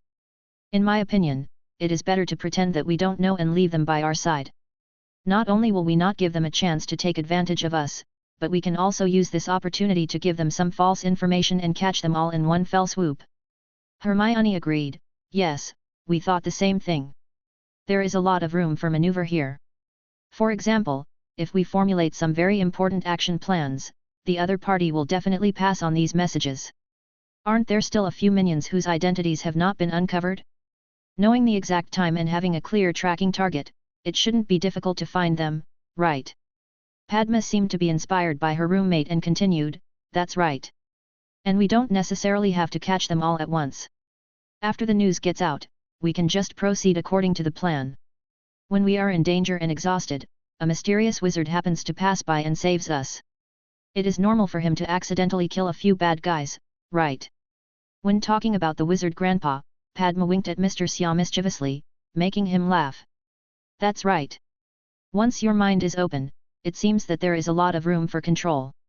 By the way, Yang Tian, try to get the personal belongings of these minions. Maybe you will get unexpected gains." After Caiu finished speaking, she deliberately glanced at the 5 idiots in the mirror. "That's right, I almost forgot such an important method. It seems that brainstorming is still effective. Everyone, Please feel free to speak your mind and don't control it. Yang Tian's words drew laughter from everyone, and everyone finally let go of their burdens and began to express their opinions. Just as everyone was discussing enthusiastically, an eagle's cry in the sky attracted everyone's attention. Yang Tian jumped high and rushed to the windowsill in a hurry. But before she could run a few steps, Meng Jiao rushed in from the window. Seeing that Yang Tian was coming at him fiercely, the little guy stretched out his claws and pressed them on his master's chest. It is said that Meng Jiao is not an ordinary saker falcon. It relied on its diving force to press Yang Tian to the ground. Meng Jiao didn't think she had done anything wrong. She saw her eagle leap again lightly and landed steadily on Yang Tian's head. Then she used her eagle beak to touch her little master's head intimately to express her affection. Yang Tian, who was originally in a good mood because of Meng Jiao's return, was very embarrassed at this moment. His face fell to the ground. Such a wonderful and interesting scene naturally made everyone laugh. Yang Tian was not annoyed, he got up quickly and grabbed Meng Jiao in his hand. Then he asked with a dissatisfied look on his face, "What's going on with you? Why did you take so long to come back? It takes so long to follow a target? It's shameful." Meng Jiao was extremely indignant at Yang Tian's questioning, and ended up hitting Yang Tian on the head several times. Meng Jiao responded to the unscrupulous owner's groundless accusations with its extremely high-pitched eagle cry. Listening to the eagle's cry, Yang Tian couldn't help scratching his head and asked in confusion, "Are you talking about far? How far can it be?"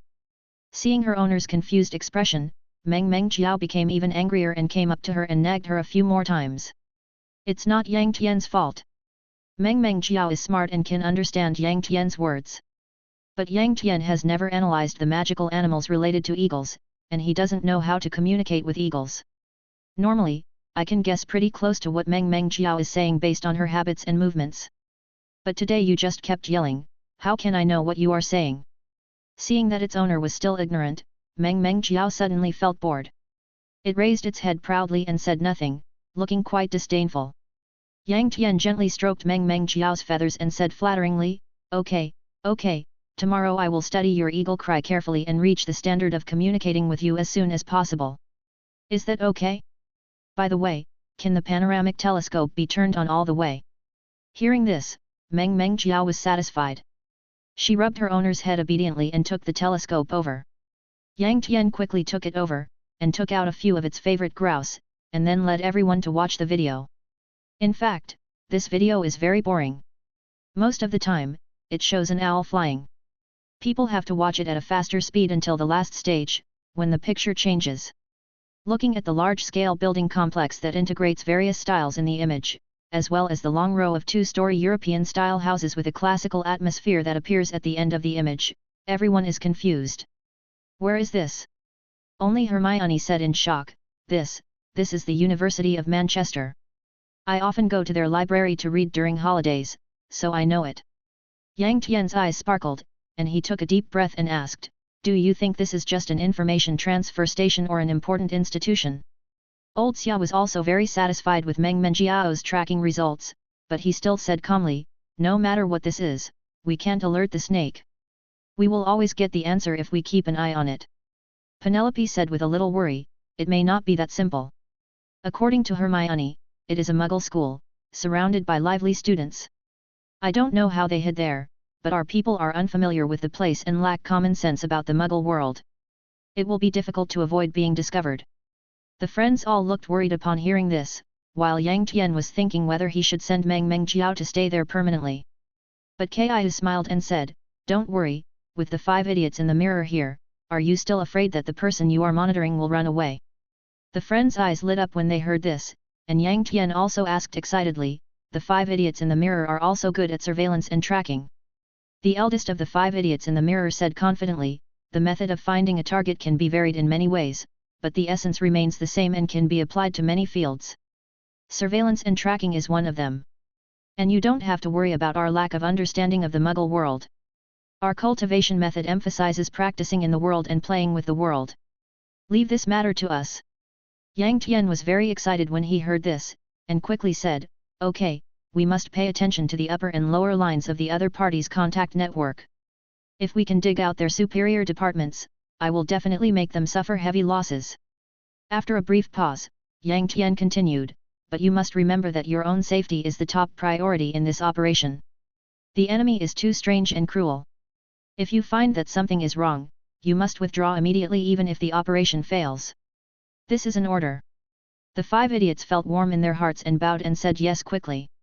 But at this moment, Penelope suddenly exclaimed, "Oh, right, we almost overlooked a key point. Since Blaise Zabani and Lee Jordan are both problematic, what about their relatives? Can they be monitored at the same time? I really can't imagine how 2 teenagers could join such an evil organization." Yang Tian smiled and said, "Don't worry about that. As early as when I found out that Lee Jordan was suspicious, I wrote a letter to inform my family. Grandpa has arranged for spies to monitor his family. As for Mrs. Zabani, I plan to do the same. Now it seems that the mysterious 7 marriages are not simple. But these relatives are lurking in the wizarding world after all. Given the caution of this organization, they will not contact them easily. This will be a long-term mission, so let the spies of the Fry family take more care of it. As for the 5 idiots, you should focus on monitoring the university town in Manchester. If there are multiple owls delivering information at the same time, you will be too busy to handle it." Upon hearing this, everyone nodded in agreement.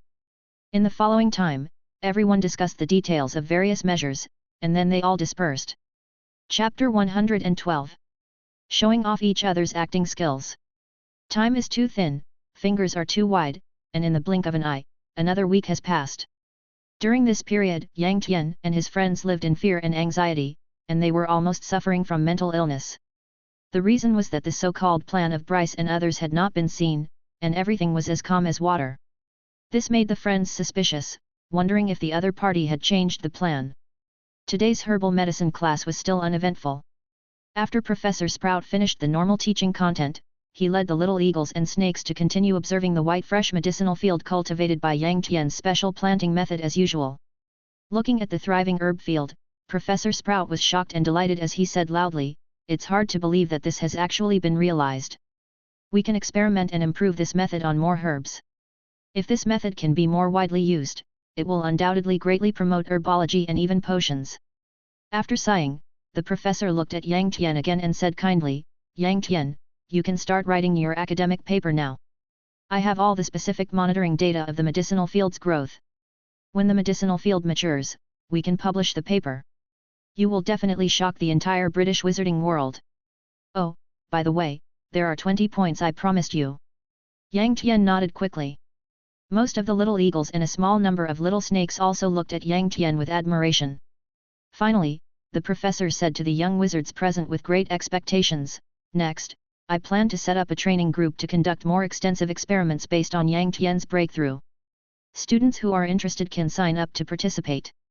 Upon hearing this, the young wizards present were eager to try. After class, Yang Tian and his friends were chatting on the way back to Hogwarts Castle, but suddenly they saw a group of Slytherin snakes arguing fiercely in front of them.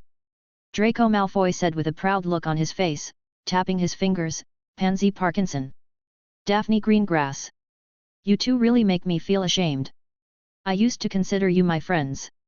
You actually believed the nonsense of that country bumpkin Yang Tian and wanted to join the training group.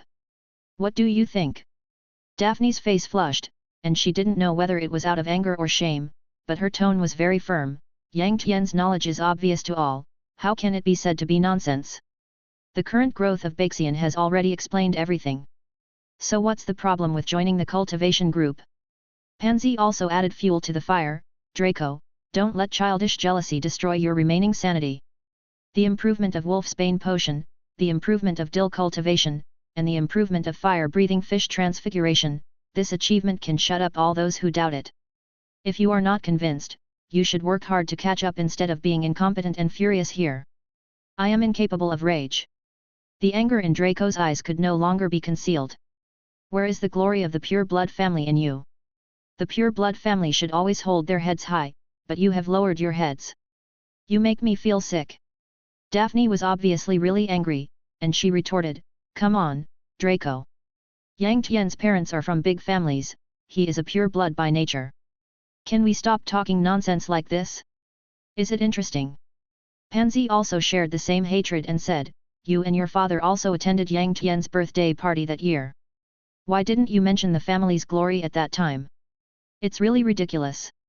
Draco was so angry that he was shaking all over. He was breathing heavily, tapping his fingers, and could only scream you, but he really didn't know how to refute. This scene made Yang Tian and his friends very excited, and they laughed with relief, because they knew that the minions of the Black Hand had finally taken action.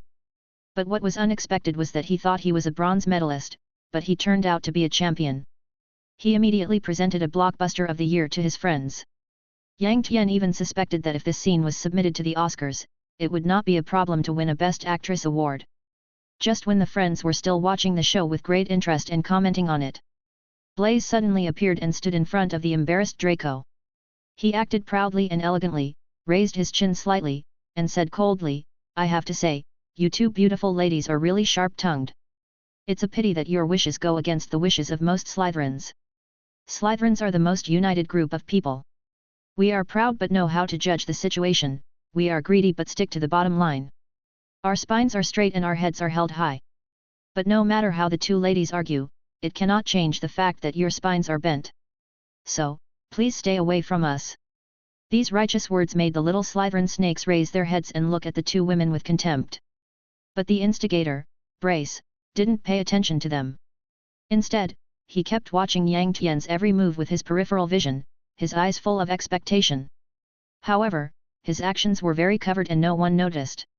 When he saw Yang Tian flying towards them just as he expected, Brace immediately withdrew his gaze. He stared at the two women solemnly, his eyes full of scrutiny. But in his heart he secretly said, "It's settled." Unexpectedly, Yang Tian opened his mouth and dropped a bomb. "Draco, what is the name of this new boss you recognize? Can you introduce yourself to him? Look at this picture, the brave elder brother is protecting his helpless younger brother. It seems that Slytherin's first year has a new leader, congratulations." Yang Tian's words caused a round of boos from the little snakes present. Draco, who had just been full of gratitude, stared at Blaze with suspicion, as if he was thinking about something. Goyle and Crab looked at Blaze with hostility. Bryce was also confused. He had thought of 10,000 possible reactions from Yang Tian and had prepared a plan for them, but he had never thought of such a strange angle. Am I doing this to be the leader? Am I doing this to act? Well, even if you have the idea of being the leader, don't say it out loud, okay? This kid is too unethical. But before Blaze could respond, Yang Tian spoke again, "New leader of Slytherin, I agree with the qualities you just summarized for Slytherin. It seems that you have put a lot of effort into it. But you said one thing wrong. The qualities you summarized are possessed by all the Slytherins present, including these two ladies, but you are the only one who does not have them." "Humph, I know you will stand up for these two ladies and say something irrelevant, but it's useless. This is an internal matter of Slytherin and you are not qualified to participate. Besides, I'm not a leader. I'm just an ordinary Slytherin who speaks up for justice." Blaze saw the opportunity and took the opportunity to read the speech he had prepared. No, I think you misunderstood. I don't mean to stand up for anyone. I'm just speaking the truth." As he spoke, Yang Tian had already come to Blaze's side, patted his shoulder gently and said, "You are far from being as righteous as you say you are. You are the first person I feel disgusted with since I entered the school, so I don't mind using more disgusting means to deal with you." Chapter 113. The result of the show. Yang Tian pointed at Draco with a stern expression and said, "Although Malfoy has problems of one kind or another, he hates me and I hate him too, but this does not affect the fact that we are classmates. You are not the brainless Goyle and Crab who failed to see the situation at that time. You did not stand up and fight alongside him when he was a little weak, but stepped on his shoulders and called for his support after he was completely confused. Tell me, are you disgusting?" And Daphne and Pansy. Their opinions differ from those of some of the little snakes, and when they start arguing, what's the worst consequence? They part ways on bad terms, that's all. After a while, when their anger subsides, they'll come to understand each other. The friction and compromise between the major families is the product of these collisions. But what are you doing? For your own selfish reasons, you actually excluded them from the Slytherin system and isolated them. The shame and outliers of Slytherin? If this matter is confirmed, their families will also be disgraced along with them. If it is more serious, they will even become sinners of their respective families. And I, Yang Tian, will become a knot in the hearts of these two families because of this matter. Maybe I won't say it, but in my heart I want to get rid of you as soon as possible.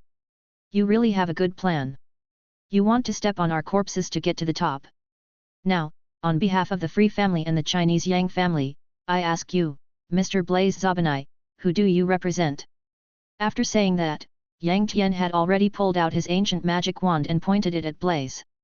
Everyone present opened their eyes wide, paying close attention to the subsequent development of the incident. They really didn't expect that there would be so many twists and turns behind such an ordinary isolated drama. But the more they listened, the more it seemed to make sense. I didn't, don't talk nonsense. Bryce's 3 consecutive denials showed his panic at the moment. There is fear of having their plans exposed, but more of a fear of being punished by the organization for failing to execute their plans properly. In fact, Bryce only considered the reactions of the people around him when he made the plan. On the one hand, of course, he had to act realistically to ensure that the 2 girls could successfully go undercover beside Yang Tian. On the other hand, he also wanted to use this opportunity to strike a blow to the close relationship between Yang Tian and the Green Grass family, and to keep the young and ignorant Pansy and Daphne firmly in his hands to work for him. Of course, it would be best if he could use this opportunity to become the leader of the first year of Slytherin. Even if he couldn't, he could still gain Draco's friendship, right? As for the serious consequences that Yang Tian described, he really didn't expect it. Pansy also asked suspiciously, it won't be that serious, right? Yang Tian looked at the 2 women with disdain and said, you 2 fools, you're being sold and still giving people some money. When the 2 women heard this, their faces changed completely, and they looked at Bryce with questioning eyes. Of course, Yang Tian was just taking advantage of the situation, and many of his words were speculation and threats. But so what? As an adult soul who has lived 2 lives, if he can't play with these little brats and divert the focus of the conflict, then he has been in vain. Bryce managed to calm down and said, don't bring everything up with the family. My opinion only represents my own. I don't know what you are thinking. Okay Blaze, put away your feeble excuses. Yang Tian interrupted him mercilessly, I see through you. You talk about unity, but you isolate the Slytherin students first, you talk about bottom lines, but you step on your classmates to get to the top without any bottom line. Today you can do this to Draco, Daphne and Pansy for your own benefit, who knows who you will do for your own benefit in the future. You are the real shame of Slytherin. Since you said you represent yourself, very good, then I will also represent myself. Tell me, how can we solve the problem between us? How about a fair duel? Noticing the emotional changes of his classmates around him and feeling Yang Tian's tangible murderous intent, Bryce knew that he had completely failed in today's fight. He also made a prompt decision and said in a deep voice, Yang Tian, this is a school, and private duels are not allowed. I will remember the humiliation you gave me today, and we will meet again. After that, he turned and left. Yang Tian watched him leave and said loudly, Bryce, listen to me. I will remember you. Your little tricks will not work on me. I will keep a close eye on you. If you do something weird again, you will not be able to bear the consequences. Bryce paused when he heard that, but he didn't look back. He walked away with a gloomy face. The other students who were watching exchanged glances with each other, said nothing more, and dispersed. Draco opened his mouth several times to say something, but in the end he just sighed and turned away with Goyle and Crab. At this time, only Pansy, Daphne and Yang Tian were left at the scene of the conflict. They all looked at each other but said nothing. Yang Tian was the first to break the silence and said, Aren't you going back yet? Daphne smiled bitterly and said, Although we don't want to admit it, it seems that we are really isolated. Pansy looked around and showed a desolate expression at the right time. Yang Tian asked gently, Do you need help? Pansy frowned and said, You can't help with Slytherin's internal affairs. Just like the situation just now, it seems that you are in absolute control, but afterwards all Slytherin students will still discuss together and come up with the final opinion for everyone to follow. So there is a high possibility that we will be isolated. Yang Tian did not comment on their statement. He reminded them again, then go back and prepare. The Green Grass family and the Parkinson family are both members of the Sacred 28. If the young ladies of these families are isolated by their classmates, then I really doubt your ability. Other families will also label your family as useless. I don't think it should be that serious. It's normal for students to have conflicts occasionally. Can't we just solve the problem? Pansy asked anxiously. Yang Tian didn't want to waste time talking to the two girls anymore. He didn't know what kind of magic potion Brace had given them, or whether the two girls' hatred for him had gone beyond reason. Since good words could not persuade the damned, he would just let them be. However, he still said at the end, I suggest you tell the elders of your family what you have done and what happened today. I believe they will analyze the pros and cons for you. The two girls quickly nodded and said yes. Seeing that the matter was settled, Yang Tian wanted to turn around and leave. However, he saw that the two girls were still hesitant. So he asked casually, anything else? Daphne said firmly, by all means, can we both join you? We want to learn by your side. Yang Tian said meaningfully, have you really decided? Pansy and Daphne looked at each other and nodded firmly. Okay, you guys just follow me from now on. I hope you won't regret your decision today. Yang Tian sighed. After that, he led everyone away. Chapter 114, Rapid Overall Progress. In the following days, the young wizards were surprised to find that there were 2 more Slytherin girls in Yang Tian's team. Except for class and sleep time, they almost went in and out with Yang Tian. Such scenes aroused the nerves of every Slytherin. The eyes they looked at the 2 girls became colder and colder, and they also looked at Yang Tian and his friends with unfriendly eyes. In response to this, the group of friends seemed indignant on the surface, but in fact they were very happy in their hearts. Let's see whether you 2 little girls can withstand this kind of pressure. In this kind of intrigue, time flies by. In the blink of an eye, it is already the end of October, and nearly 2 months have passed since the start of the Hogwarts school. During this period, Yang Tian and his friends have gained a lot.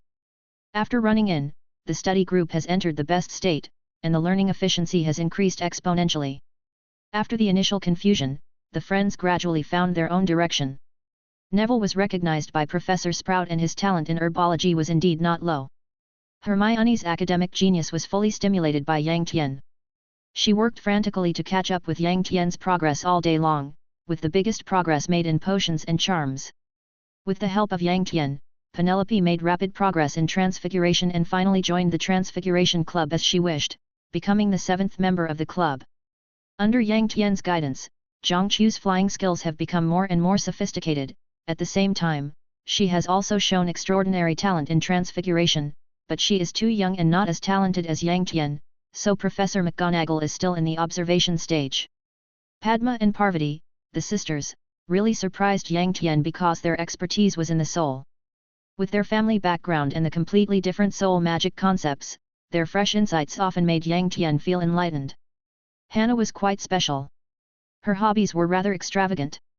She even had a subject that Yang Tian had not yet sorted out a complete system for, alchemy. Although Yang Tian had read most of the books in the Hogwarts library, there were very few books related to alchemy, and they were completely unsystematic. But just these few words aroused Hannah's strong interest. She is now using her only personal free time to make a magic item called the Protection Bracelet. According to the book, wearing this protective bracelet can passively withstand magic attacks on oneself without actively activating it. This greatly stimulated Hannah's enthusiasm for making it, and she promised to give one to each member of the group. As for Daphne and Pansy, who have ulterior motives, their specialties are surprisingly similar. They almost devote all their energy to the research and development of bloodlines. This may be the unique ambition of every pure blood wizard.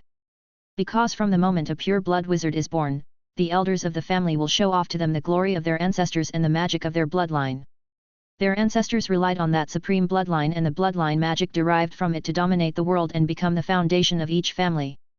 However, after years of changes, the blood of the family descendants became increasingly thin, and the blood magic that was once rampant finally declined, and eventually evolved into only family magic. Although these secret techniques are unique and the attack methods are strange, but compared to ordinary magic, the power is really limited. The pure blood family also lost its former glory due to its own decline in strength. This is a thorn in the hearts of all pure blood families. It's all about blood. Therefore, how to restore the glory of ancestors and reproduce the amazing power of blood magic, how to purify blood concentration, research and trace the secrets of blood, has become a compulsory course for children of pure blood families. Daphne and Pansy are obviously fanatical fans of blood research. In fact, Yang Tian still has the Research Institute's information and various specimens in his hands, but his energy is limited at present, and his study of magic knowledge has not yet reached a systematic level, so he has put them aside. But he also has a schedule. After finishing the task of scanning the books in the library, it will be time for research. Of course, the one who made the most progress among all the friends was naturally Yang Tian himself. Not to mention his superior subjects and his book-reading career, he benefited a lot from the complete sorting out of the part of his soul memory that had merged into him and the research on the book The Depths of the Soul. It's really hard to imagine that he somehow mastered parcel tongue, serpentine spells, curse magic, soul magic and research, and the creation of Horcruxes. Let's talk about parcel mouth first. Speaking of which, Yang Tian thought that he was already a real parcel mouth when he analyzed the short-nosed sea snake and the Kara blind snake. But now he realized how wrong he was.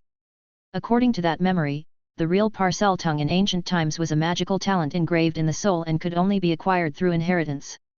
This magical talent could not only communicate in parcel tongue, but also control any snake creature. Note that it is to control any snake. This is why snakes flocked to him when he used parcel tongue to summon helpers at the edge of the Forbidden Forest a few days ago. But as the blood of the family's descendants gradually faded, this magical talent deeply rooted in the soul gradually degenerated, and eventually evolved into what it is today. Speaking parcel tongue is called parcel tongue. How sad it is. Of course, there is another more important point. That is, parcel tongue can practice snake language magic. Snake language magic is based on the parcel tongue. It is a systematic magic chanted through the magic power of parcel tongue. It is a very rare magic. Due to the hereditary mandatory condition of parcel tongue, it has been lost to this day. And in that memory, there are only some low-level snake language magic, not comprehensive. Even so, Yang Tian was already overjoyed. You know, in the huge library of Hogwarts, there are only a few scattered words left. As for the curse magic in his memory, it also made Yang Tian's scalp numb. Voodoo dolls, altar curses, text curses. There are many kinds of tricks, and they are weird and unpredictable. If it weren't for the corresponding price of casting curse magic, Yang Tian even suspected that this was the best assassination method for the killer. Compared to the above, the huge breakthrough in soul magic and research is Yang Tian's biggest gain during this period. It can be said that Yang Tian's understanding of the soul is no less than anyone else in the world, even including Voldemort and Dumbledore, right? In other words, Yang Tian's soul strength is still very weak now, otherwise it is hard to know who will win if he competes with an adult wizard. The harvest was certainly gratifying, but the price was also huge. During this period, Yang Tian lived in fear. He needed to suppress the urge to use living people for experiments, he needed to adjust his cold personality that appeared from time to time, as if he saw through life and death. These side effects did not disappear with the passage of time as Padma said, but instead became more and more severe, which made Yang Tian think that Padma had made a wrong judgment. But as the research deepened, Yang Tian was surprised to find that the root of all this came from the strange black energy in Danshan. Although Yang Tian could clearly feel that it was just a ball of energy. But the part that overflowed unconsciously was eroding his body and soul. Although it was very slow, it never stopped. Yang Tian has been trying his best to study this ball of black energy, even using his intelligent computer to analyze it. Although he still hasn't figured out the essence of this black energy, he finally knows its origin. As he expected, this black energy also existed in the book Deep Soul, and seemed to be interdependent with that part of the soul. When that soul attacked Yang Tian's brain, this black energy was also pulled into Yang Tian's body. However, this black energy was not very intelligent. It just instinctively attracted the Danshan and took over its place. Originally, Yang Tian wanted to come up with a result, but in the past 2 days, he had to shift his attention to the Halloween party. Because he clearly remembered that in the original book, it was at this party that Quirrell would release the giant monster. This famous scene can be said to be a turning point, and it was the foundation battle of the Gryffindor Triangle. Not only did the three of them strengthen their relationship because of this incident, but they also made a name for themselves among the students of Hogwarts. And how could Yang Tian miss this once-in-a-lifetime opportunity? But then again, how can we make this a perfect accident and hide it from everyone? Yang Tian naturally needs to plan it carefully. Chapter 115, The Battle of All Saints. On Thursday afternoon, October 1991, 10, after finishing his transfiguration class, Yang Tian gathered all his friends in an abandoned classroom. The reason was to complete an academic paper on the improvement of dictamini cultivation methods with everyone. Academic papers on herbal medicine are different from other subjects. Because the cultivation cycle is long, the cultivation data is generally very complicated. From the warm weather to the bright moon, the friends have been concentrating on sorting out the data. Only Yang Tian secretly observes the Marauder's map from time to time. He is waiting for an opportunity, waiting for the critical moment when Professor Quirrell enters the banquet. Finally, Yang Tian, who had been pretending to be writing an academic paper, suddenly raised his head and hurriedly picked up the scattered parchment on the table. While cleaning up, he shouted, "Brothers and sisters, we are too involved. Today is the Halloween dinner. We are already late. Hurry up and pack up." This scream also woke up the colleagues who were immersed in their work, and everyone hurriedly cleaned up. Penelope was speechless and said, "I told you to do it on the weekend, but you didn't listen. It's a Halloween party, a rare feast, and you ruined it." Zhang Qiu quickly comforted him, "You can't blame Yang Tian for this. It was all planned well. It's just that everyone was too obsessed with work." At this time, Neville, who usually defended Yang Tian, suddenly interrupted, "In this matter, I firmly stand on the side of senior sister Penelope. Yang Tian, you have to pay for this meal." Seeing his friend's surprised eyes, Neville scratched his head and said, "Let's make up for it by having Chinese food. It's the one you always tell me about. What's it called?" "Oh, hot pot. You described it as a delicacy, but none of us have tasted it." Zhang Qiu heard this and immediately rebelled, "Well, that's right. I just thought about it carefully. Yang Tian is indeed wrong. He owes us an authentic Chinese hot pot. By the way, I want to eat the Shuangyang hot pot base, and I want a pure copper hot pot. By the way, can you get the fish balls? How about the yellow throat? Hey, Qiu, is that thing called hot pot really that delicious?" It even made Yang Tian's most loyal supporters betray him. Penelope asked in surprise. "Don't talk nonsense. What's the point of treason? I'm fighting for everyone's rights, do you understand? But the hot pot is really delicious. I've only eaten it when I went back to visit my family. Every time I think about it, it still makes me linger. By the way, Yang Tian, I also want to eat frozen tofu and sweet potato noodles." At this time, Zhang Qiu had transformed into a super foodie, listing the ingredients in an endless stream. The friends followed Yang Tian to the banquet hall while playing and joking. "It stinks, what's that smell?" Pansy and Daphne fanned their noses slightly and asked with dissatisfied frowns. The friends also stopped and covered their noses. Parvati asked, "Did a student throw a dung bomb? Why don't we take another route?" Everyone was about to nod when they suddenly heard heavy footsteps coming from the bathroom. Yang Tian frowned and whispered, "Everyone draw your wands and be on guard." Upon hearing this, the friends quickly took their wands in their hands and pointed them in the direction of the bathroom. In an instant, as the heavy footsteps became more and more rapid, a 12-foot-tall monster appeared in front of everyone. The sturdy body seemed to weigh a ton. The dull skin, like the color of granite, showed his strength. But on the huge body of the monster, there was a bald little head like a coconut. The stench came from this monster. Troll!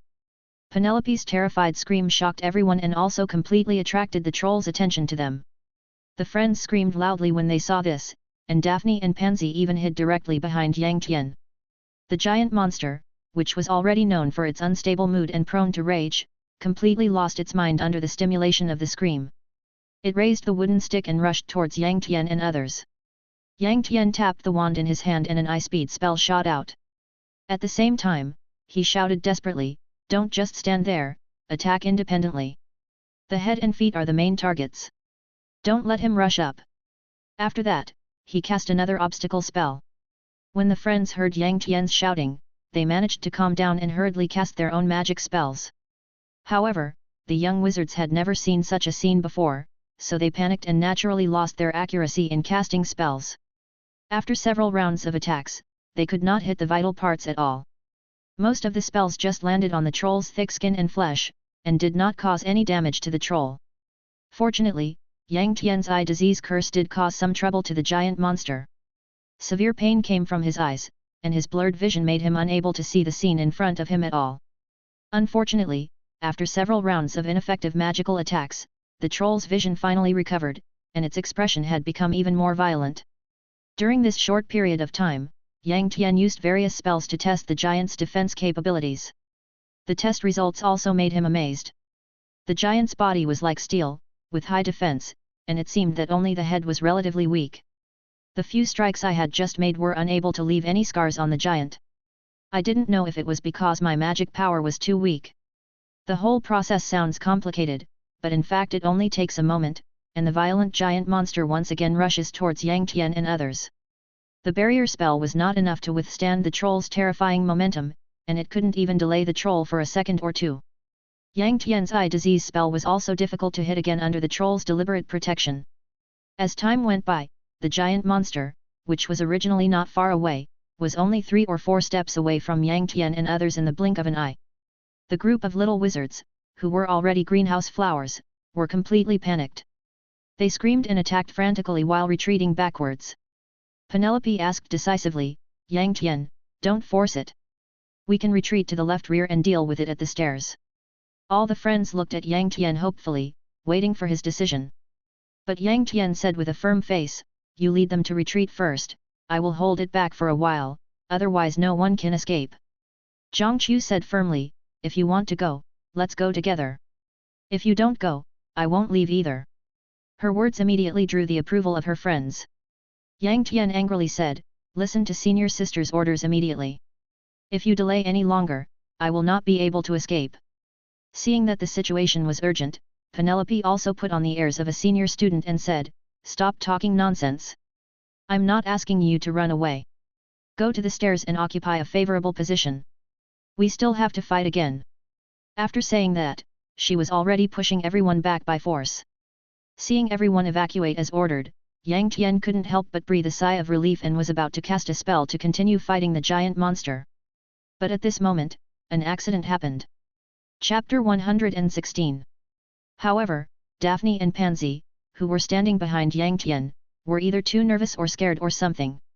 They stumbled when they turned around and knocked Yang Tian, who had his back to them, forward and flew towards the monster. Daphne and Pansy seemed to be unaware of the situation. They supported each other and stumbled to the front of the retreating team.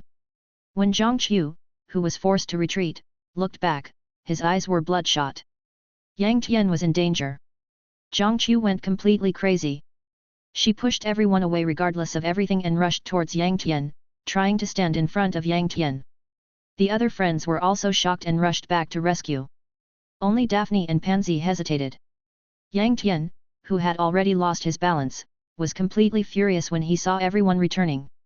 He pushed Zhang Qiu away without hesitation and cast a transformation spell, turning the corridor floor in front of him into a reverse slide. The giant monster, who was rushing forward, suddenly felt his feet slip. He staggered forward and fell to the ground, then quickly slid backwards. Yang Tian did not stop, and tapped the ancient magic wand again, releasing 2 spells in succession. Everyone is familiar with the first spell. Yang Tian used the levitation spell to levitate the troll's wooden stick.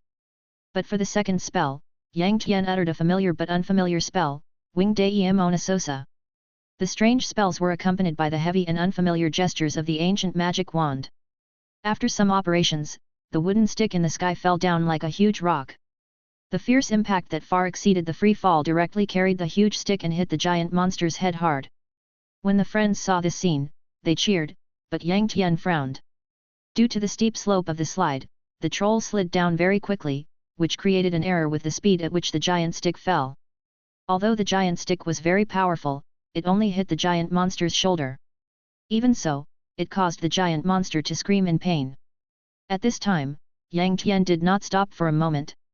He used the transformation spell to transform the lamp holders, chandeliers, etc. on the wall into iron cone-shaped objects, and then did the same.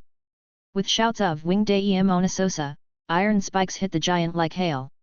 Finally, several deformed iron spikes pierced into the giant's head, neck, and other weak points, and blood immediately gushed out from the wounds.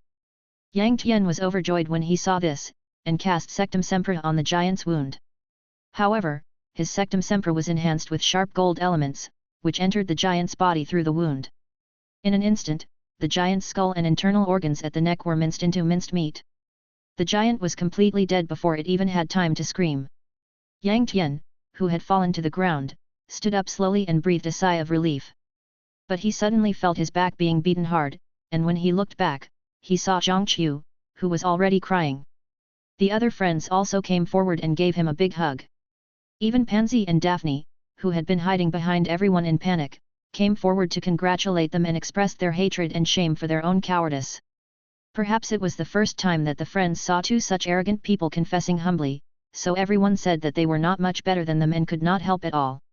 Yang Tian didn't say much, but instead smiled and comforted the two women. At this moment, a hurried sound of footsteps came closer and closer.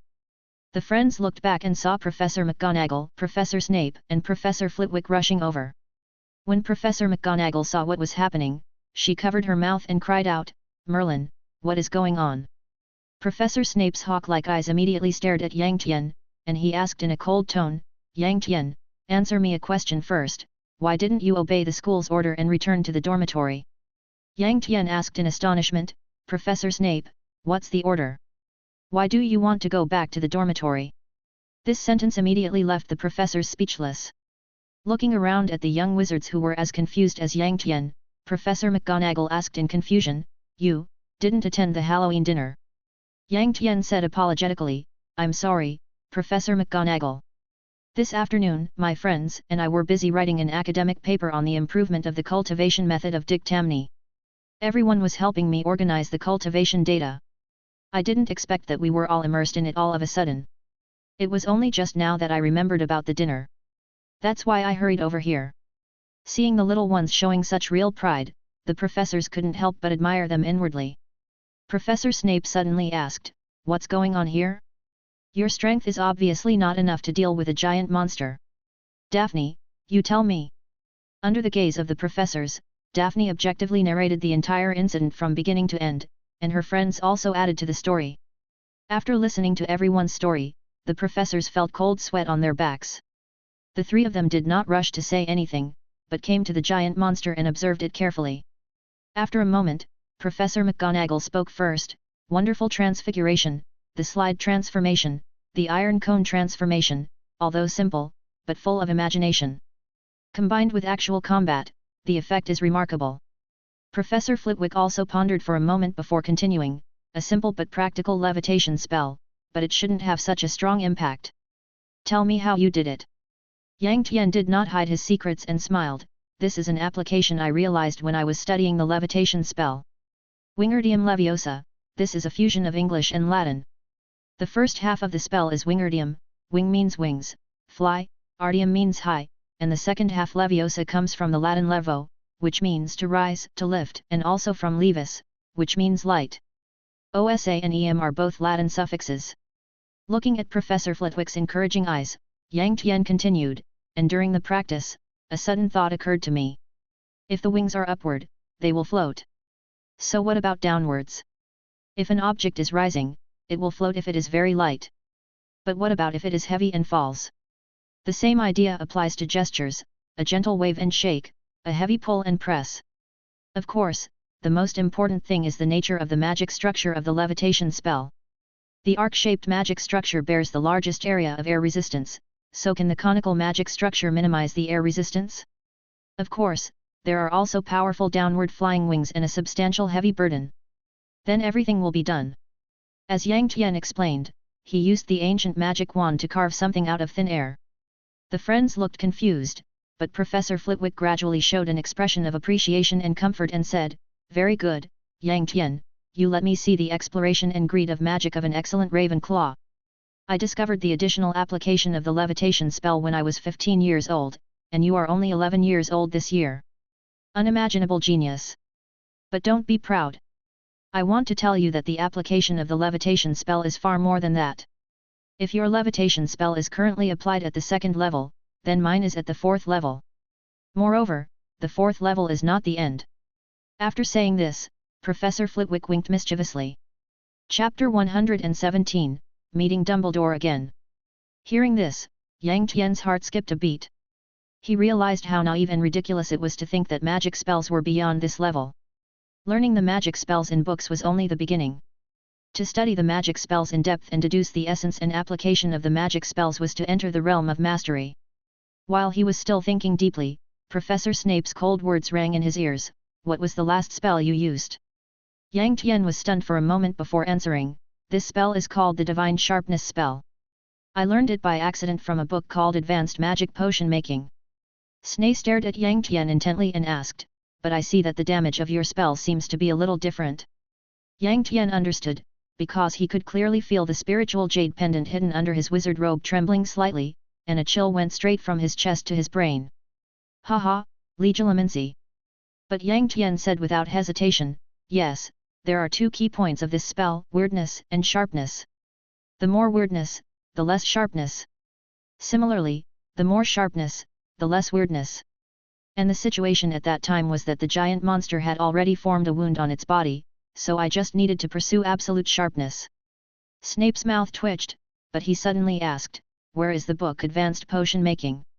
Yang Tian was stunned and asked, Professor, are you going to borrow my book?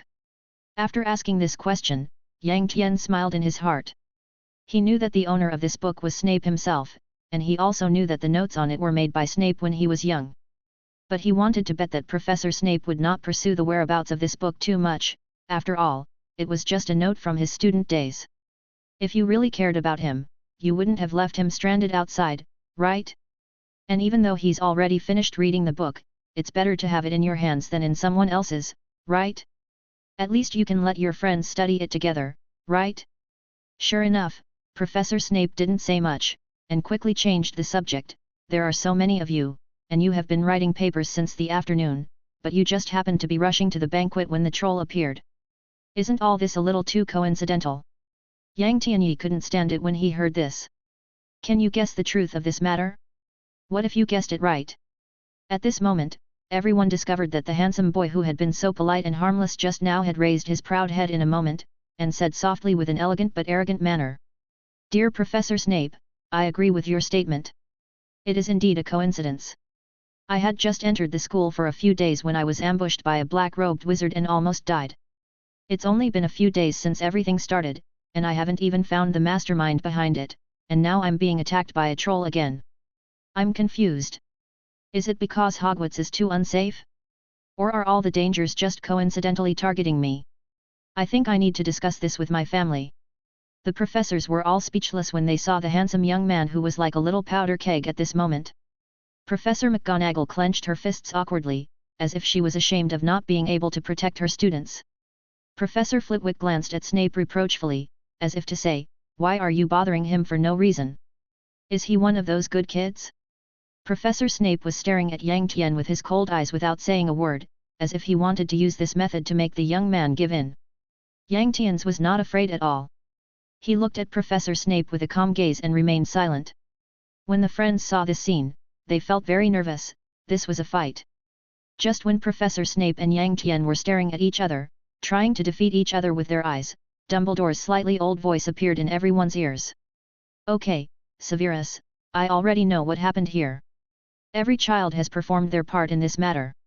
They should not be doubted or blamed. Each of you performed well today. Penelope acted as a senior, Zhangqiu never left, Padma, Parvati, Neville, and Hannah faced adversity bravely, and Pansy and Daphne analyzed their cowardice. For this, each of you will add 5 points to your respective colleges. After a pause, Dumbledore spoke again, of course, there is also Yang Tian who performed the best. He has a deep understanding of all kinds of magic, is calm in the face of danger, has absolute control over the overall situation, and cares deeply about his classmates. I have to say, it's perfect. For this, I will give you 20 points. Seeing that Professor Snape seemed to have something else to say, Dumbledore took the lead and said, well, it's getting late. Take the children back to their respective lounges, Minerva. Remember to prepare a Halloween dinner for everyone. Don't let our little ones go hungry. Also, Yang Tian, come with me for a moment. I think we need to talk. The friends who were praised were very happy. After giving Yang Tian a cheering gesture, they followed the instructors back to their respective lounges happily. Yang Tian followed Dumbledore closely and came to the principal's office, which he visited once a week on average. The room was the same as usual, classical and gorgeous, with all kinds of magical crafts on the bookshelf, and the silver ornaments sparkling under the light. A large number of personal books were lying on the bookshelf in a disorderly manner, and the sorting hat was placed at the top of the bookshelf. The portraits of past principals on the wall seemed to be resting with their eyes closed, but the slits in their eyes that occasionally opened betrayed their curiosity. Next to the desk, the phoenix fox stood on the shelf. At this moment, it seemed a little old, and was taking a nap with its head down. Yang Tian had pretended to casually look at all the furnishings in the room before, but now he had such a good opportunity to observe it carefully and he naturally couldn't let it go. We were surprised to find that Yang Tian had been looking around since he entered the room, looking like he had never seen the world before. At this moment, he seemed to have a strong interest in the meditation basin, and was looking at it carefully. Yang Tian. Looking at this bold little fellow, Dumbledore showed a gentle smile on his face and said, "You came to the principal's office once a week before. Haven't you seen enough?" Yang Tian smiled awkwardly and said, "Before, it was to treat Sister Astoria, and the owner of this room is not here, so I can't look at it privately. You must be hungry. Come, have some snacks first. I won't prepare the main meal. Your dean, Professor Flitwick, will definitely have a better arrangement." After Dumbledore said this, he waved his wand and several silver plates appeared on the desk, filled with various snacks. Yang Tian didn't hesitate to pick up a few toffee fingers and started eating. He was really hungry. Dumbledore also smiled and picked up a piece of sizzling honey candy and started eating it. The two chatted as if they were old friends, talking about the history of Hogwarts and interesting things on campus. For some reason, Yang Tian felt that Dumbledore seemed to be a little more approachable today than usual. Chapter 118, An Ambiguous Conversation. Just as the two were talking more and more speculatively, Dumbledore suddenly changed the subject and said, "Yang Tian, have you ever thought about what kind of changes you, with such excellent magical talent, will bring to the entire wizarding world in the future? Have you ever thought about setting the next ambitious goal for your future?" Yang Tian was confused. What was going on? How did this completely irrelevant question get inserted into their conversation? He couldn't help but look at Dumbledore in doubt. But when he saw the headmaster's expression, which was 3 parts joking and 7 parts serious, Yang Tian seemed to understand. "When I first talked to the principal, he kept asking me about the fiery curse. Although I laid some groundwork this time, I was still testing him. Could it be that my way of recruiting my own backbone from various colleges was really a taboo?" But Yang Tian was not afraid. At least he was willing to talk this time, wasn't he? His mentality was slightly different from when he first came to this world. He was no longer a rootless duckweed. He also had a significant force behind him to support him. And he had no bad intentions towards Hogwarts. In that case, what was there to worry about? Thinking of this, Yang Tian said calmly, "Principal, I have really thought about this issue seriously, but a passage I accidentally read when I was young touched me deeply, and my thoughts changed at that time." Yang Tian's calm and eloquent speech attracted Dumbledore's interest, and he couldn't help but ask, "Can you tell me more about it?" Yang Tian smiled slightly and said calmly, "There is a seemingly ordinary tombstone in the basement of Westminster Abbey in the UK. It has an ordinary style and is made of rough granite. It is not as high quality, magnificent and simple as the tombstones of more than 20 former British kings, nor is it as famous as the tombstones of Darwin, Dickens, Newton and many other celebrities. It is so inconspicuous. The tombstone has no name, no date of birth and death, and even no biography of the tomb owner. However, the inscription on it made me think deeply. The inscription reads, 'When I was young, I dreamed of changing the world. Maybe I could do something for my country, and who knows, maybe I could change the world.'" Yang Tian's words caused Dumbledore to ponder. He couldn't help but recall the innocence of his childhood, the vigor of his youth, the helplessness of his middle age, and for a moment, too many memories flashed through his mind like a movie, and he was actually stunned. "Professor, I'm just an 11-year-old first-year wizard. I came to Hogwarts to learn magic and increase my strength. If you say I have any lofty ambitions, I'm sorry, I really don't have any for now. I think it's not just me, my friends don't have any for now either. You know, Professor, the sisters Padma and Parvati told me yesterday that their dream is to have a wish card that can be used an unlimited number of times. As long as they write what they want on the wish card, their wish will come true. Zhang Chu said that her dream is to lead the Laxman Quidditch team to win the championship. Neville said he dreams of his grandmother praising him first thing every morning when she wakes up. Hannah said she dreams of having an infinite portal, where she can teleport the friends she wants to see to her with just a thought. Hermione said she dreams of memorizing all the books in the Hogwarts library and completing her book-stealing mission. Of course, it would be even better if her front teeth were smaller.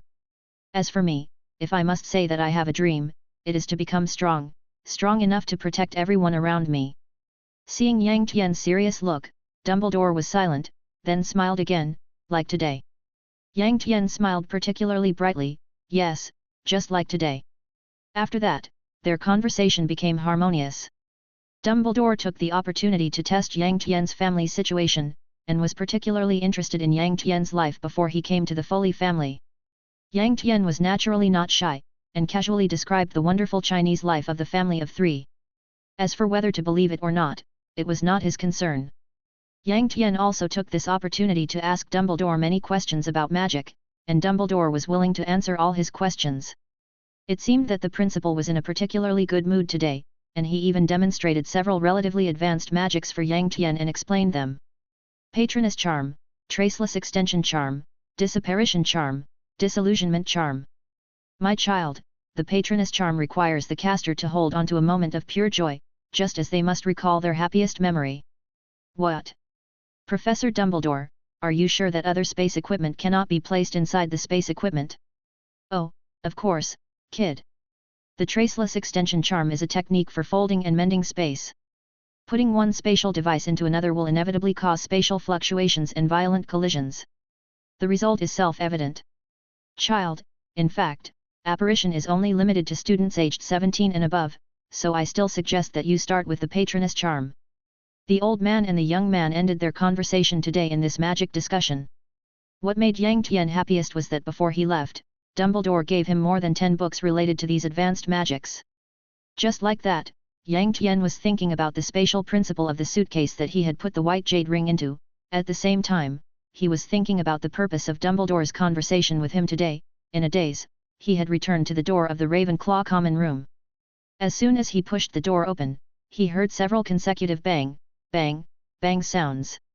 Petals and ribbons fell from the sky, and cheers resounded throughout the room. Yang Tian looked up and smiled happily. Almost all the young wizards from Ravenclaw had arrived. They filled the common room. Everyone looked at Yang Tian with shock and admiration. Professor Flitwick stepped out of the crowd and said with a smile, I declare that Ravenclaw's small party will begin now. First of all, let's have a toast to the unfinished Halloween dinner and our little genius. Hermione had already picked up a glass of butterbeer and handed it to Yang Tian, and everyone shouted, cheers. After that, the Ravenclaw common room became a sea of joy, and Yang Tian also had his long-awaited Halloween dinner. Many little wizards came forward to chat with Yang Tian and asked him about the thrilling scene of fighting the troll.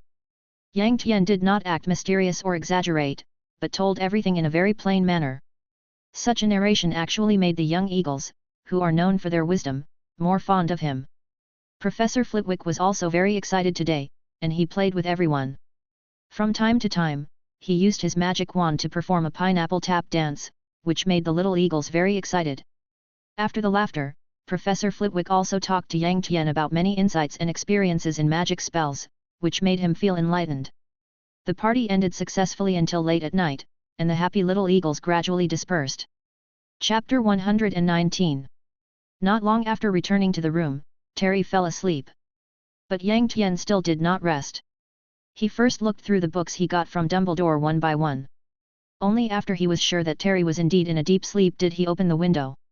Meng Jiao, who had been waiting for a long time, let out an unhappy eagle cry, then reluctantly took the panoramic telescope over. Yang Tian was also very embarrassed.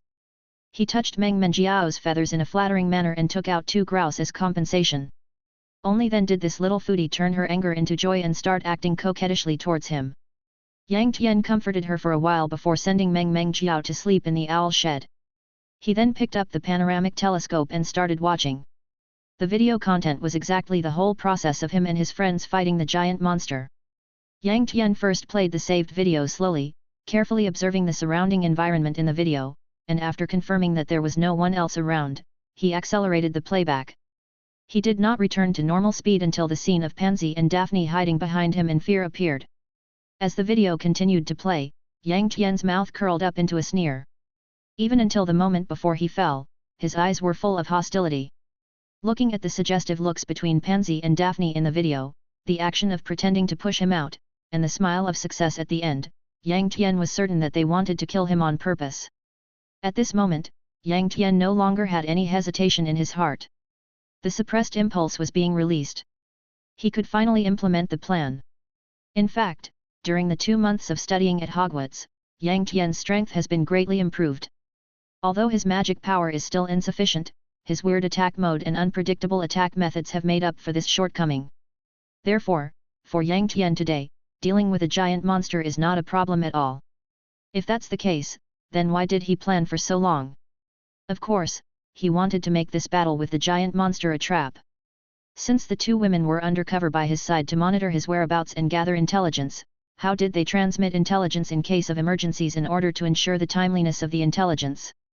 Could they use this battle to get their network to act again and catch the fish that slipped through the net before? Everything was under control, but he never expected that the situation was more serious than he thought. These 2 people would kill him immediately. How big a grudge must they have? With a cold expression, Yang Tian put the panoramic telescope into the white jade ring and fell into a deep sleep. In November, the weather became very cold. The mountains around the school were covered with snow, and the surface of the Black Lake was also covered with a layer of ice. In the evening, Yang Tian and Zhang Qiu went to the Quidditch field together. The annual Quidditch season was about to begin. This Saturday was the match between Gryffindor and Slytherin, and next Saturday was the match between Ravenclaw and Hufflepuff. So the team practice that Yang Tian had promised before was naturally put on the agenda.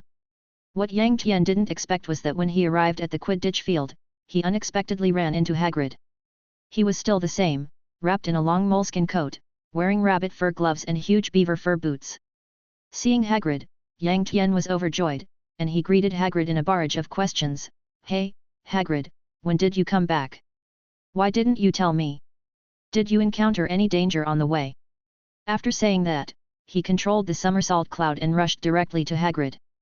Zhang Qiu smiled when he saw this, and then went to meet up with his teammates alone.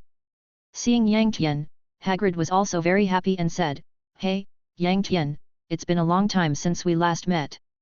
I told you a long time ago that there would be no problem with me, but you still didn't believe it. How about it? Are you relieved now?"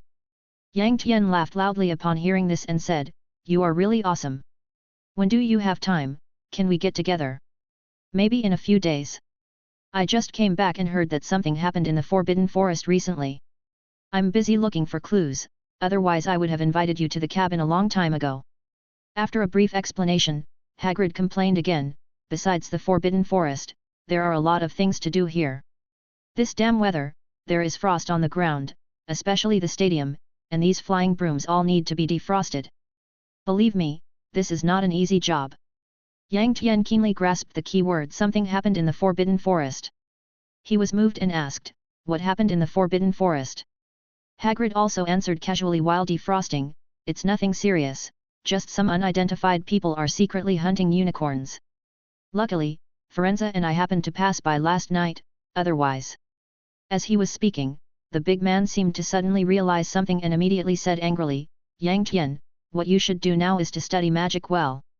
These are not things you should ask about." Yang Tian burst out laughing after hearing this. "Come on, Hagrid, we are friends for life and death. Have you forgotten what you told me in the infirmary?" Hagrid was stunned at first, then he stammered hurriedly, "You know, that's not what I meant, but you really can't go to the Forbidden Forest again. It's not safe there, especially for you." Yang Tian controlled the somersault cloud to rise up, patted Hagrid's shoulder vigorously and said, "I understand your concerns, but it is not a problem to help you with some advice." Then, he continued with a serious face, "Hagrid, I think you should tell Headmaster Dumbledore about this. Considering the dangers we encountered at the beginning of the school year, I always feel that this matter is not simple." Hagrid was surprised when he heard this. "It's not that serious, is it?" Yang Tian said with a more serious expression, "There is a saying in China, don't be afraid of 1,000 but be prepared for the unexpected. If the enemy sets a bigger trap without our knowledge and changes the target to more little wizards, have you thought about the consequences?" Yang Tian's words were like a heavy hammer, hitting Hagrid's head hard. He didn't even have the mood to defrost. He rushed out of the Quidditch field in a hurry, saying as he ran, "Yang Tian, I still have to thank you this time. I hope nothing irreversible will happen." Yang Tian shook his head indifferently. He had of course guessed that the one hunting the unicorn must be Professor Quirrell, who had Voldemort on the back of his head. Although the role this man played in his own attack remains a mystery, it is an indisputable fact that he was involved. Moreover, in his future plans, he would stand on the opposite side of the Dark Lord and use him to improve his reputation. In this case, wouldn't it be normal to trick him and prevent his strength from growing? Thinking of this, Yang Tian's mouth showed a playful smile. Chapter 120. Training and Match Day. The Loan Claw team members prepared quickly. Yang Tian had just finished preparing for Voldemort when he heard Roger Davis call. Yang Tian did not act pretentiously and greeted him with a smile. This was the first time Yang Tian met his teammates since the tryout. Perhaps because of the unpleasant meeting, everyone was obviously a little reserved. Among them, Ludendorff and Jeremy looked the most unnatural, looking at Yang Tian and Zhang Qiu from time to time. Yang Tian felt a little confused, but then he remembered that Zhang Qiu was crying because his identity as a ball seeker was questioned by these two guys, and he slapped his head immediately. Things have happened one after another recently. At that time, a group of friends said that they didn't want him to interfere and that they would solve everything on their own. I wonder what the follow-up progress is? Thinking of this, Yang Tian looked at Ludendorff and Jeremy with a warning look, then turned to look at Zhang Qiu with a questioning look. But how could Zhang Qiu feel aggrieved at this moment? She walked forward confidently and said, "Let's train quickly. Our match against Hufflepuff is not easy. I've seen their Seeker Cedric play. I only have a 60% chance of winning against him. And Hufflepuff has strong teamwork. We should get used to each other as we face a powerful enemy." Yang Tian understood all the words tacitly. It seemed that the matter was resolved satisfactorily. In this case, Yang Tian naturally had no reason to be pretentious. He greeted everyone cheerfully, and all the team members breathed a sigh of relief. Roger also hurriedly said, "After this period of training, the final position arrangement of the team is Grant Page, goalkeeper, Jason Samuels, batsman, Duncan Ingleby, batsman, Jeremy Sturton, chaser, me, Roger Davis, chaser, Yang Tian, chaser, Zhang Qiu, seeker." Hearing the announcement of the final list, Ludendorff's expression darkened, and then he looked at Yang Tian and Zhang Qiu unwillingly, and finally let out a long sigh. Next, the main players took off and began their running and training. At the beginning of the training, everyone was still a little hesitant. On the one hand, Yang Tian's performance last time was too tough and they were afraid of angering him, on the other hand, they were not very clear about Yang Tian's technical characteristics and didn't know how to cooperate. After a few rounds, they found that the tacit understanding was not as good as when Yang Tian was not involved. Yang Tian was not going to take it anymore and started bombarding. "Grant, don't you like fast long-range serves? You usually serve from this position 43% of the time. Have you changed your style? Roger, isn't your normal passing speed between 11-12 m/s? After so much training, it has dropped. Play as you normally do in training. Don't try to find my position all the time. Your passing lane will be blocked. Be more open-minded. Where is your inspiration? Where is your creativity?" One sentence after another quickly raised everyone's anger value to the maximum, and also made the players move and pass the ball more and more reckless. "Aren't you capable, Yang Tian? Then let's see how capable you are. Can you catch this pass that's like a shot? Can you pass the ball to me when I sprint at full speed? Let's see if I can kill you with my bludger." But the crazier the performance, the more unscrupulous the passing, the smoother the coordination, and Yang Tian always appears in the most appropriate position. "Duncan, didn't you eat? After practicing for so long, why are the bludgers you hit still so soft? Jason, just because you just joined the team doesn't mean you can't hit accurately. Do you want me to give you a panoramic telescope? Why do you keep hitting me from behind?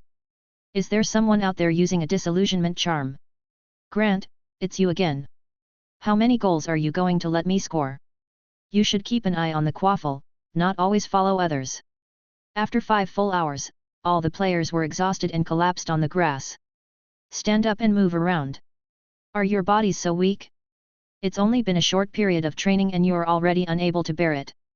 Yang Tian's devilish words followed him like a shadow. All the players, including Roger, looked at Yang Tian with a complex look, with admiration and fear. He was a monster, and also a lunatic. Playing with him was cool, but it was really tiring, the kind of exhaustion that made your whole body run out of energy. Everyone supported each other and stood up, looking at Yang Tian resentfully, not knowing what else he wanted to do.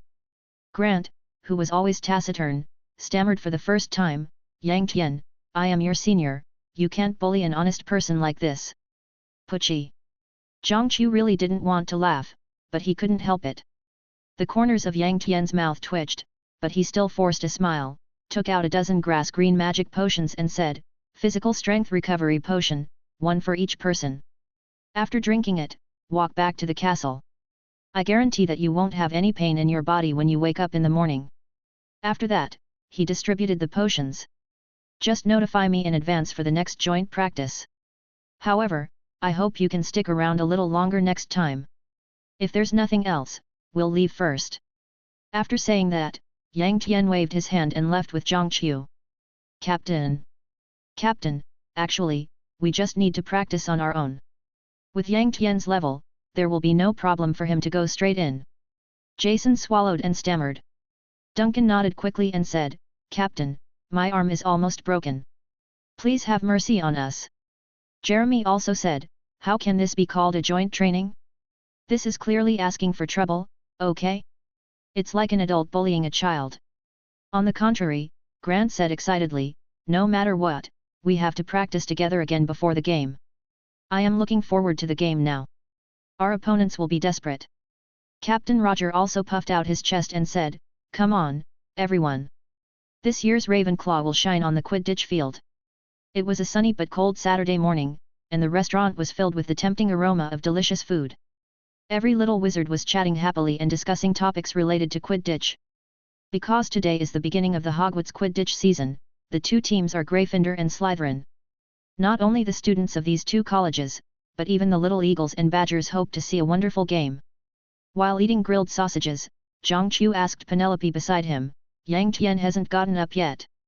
Penelope answered casually, I heard from his roommate Terry that his academic paper is in the final proofreading stage, so he stayed up late to work on it yesterday. He doesn't plan to watch the game today. Hermione was speechless when she heard this. Humph, Yang Tian said that starting this afternoon, each of us has to help him check his academic papers at least 3 times. He is so heartless. That's nothing. We'll have an authentic Chinese dinner and hot pot as compensation next weekend. We both asked about it a long time ago. Padma said excitedly. Penelope held her forehead and said, you two sisters have been tricked. What did Yang Tian say? You were sold and still counted the money. The hot pot is the compensation for the Halloween dinner, and it was promised long ago. But you are so good, they did 2 things in one meal, and you two are so happy. Parvati, who was happily eating pumpkin pie, suddenly felt that her breakfast was not fragrant anymore. She put down the pie, put her hands on her hips and said, okay, I thought Yang Tian was a good person, but he actually tricked us sisters like this. For today's incident, you have to treat us to 1, no, 2, meals of Chinese delicacies. I absolutely cannot let you go. These words only made the friends laugh non-stop.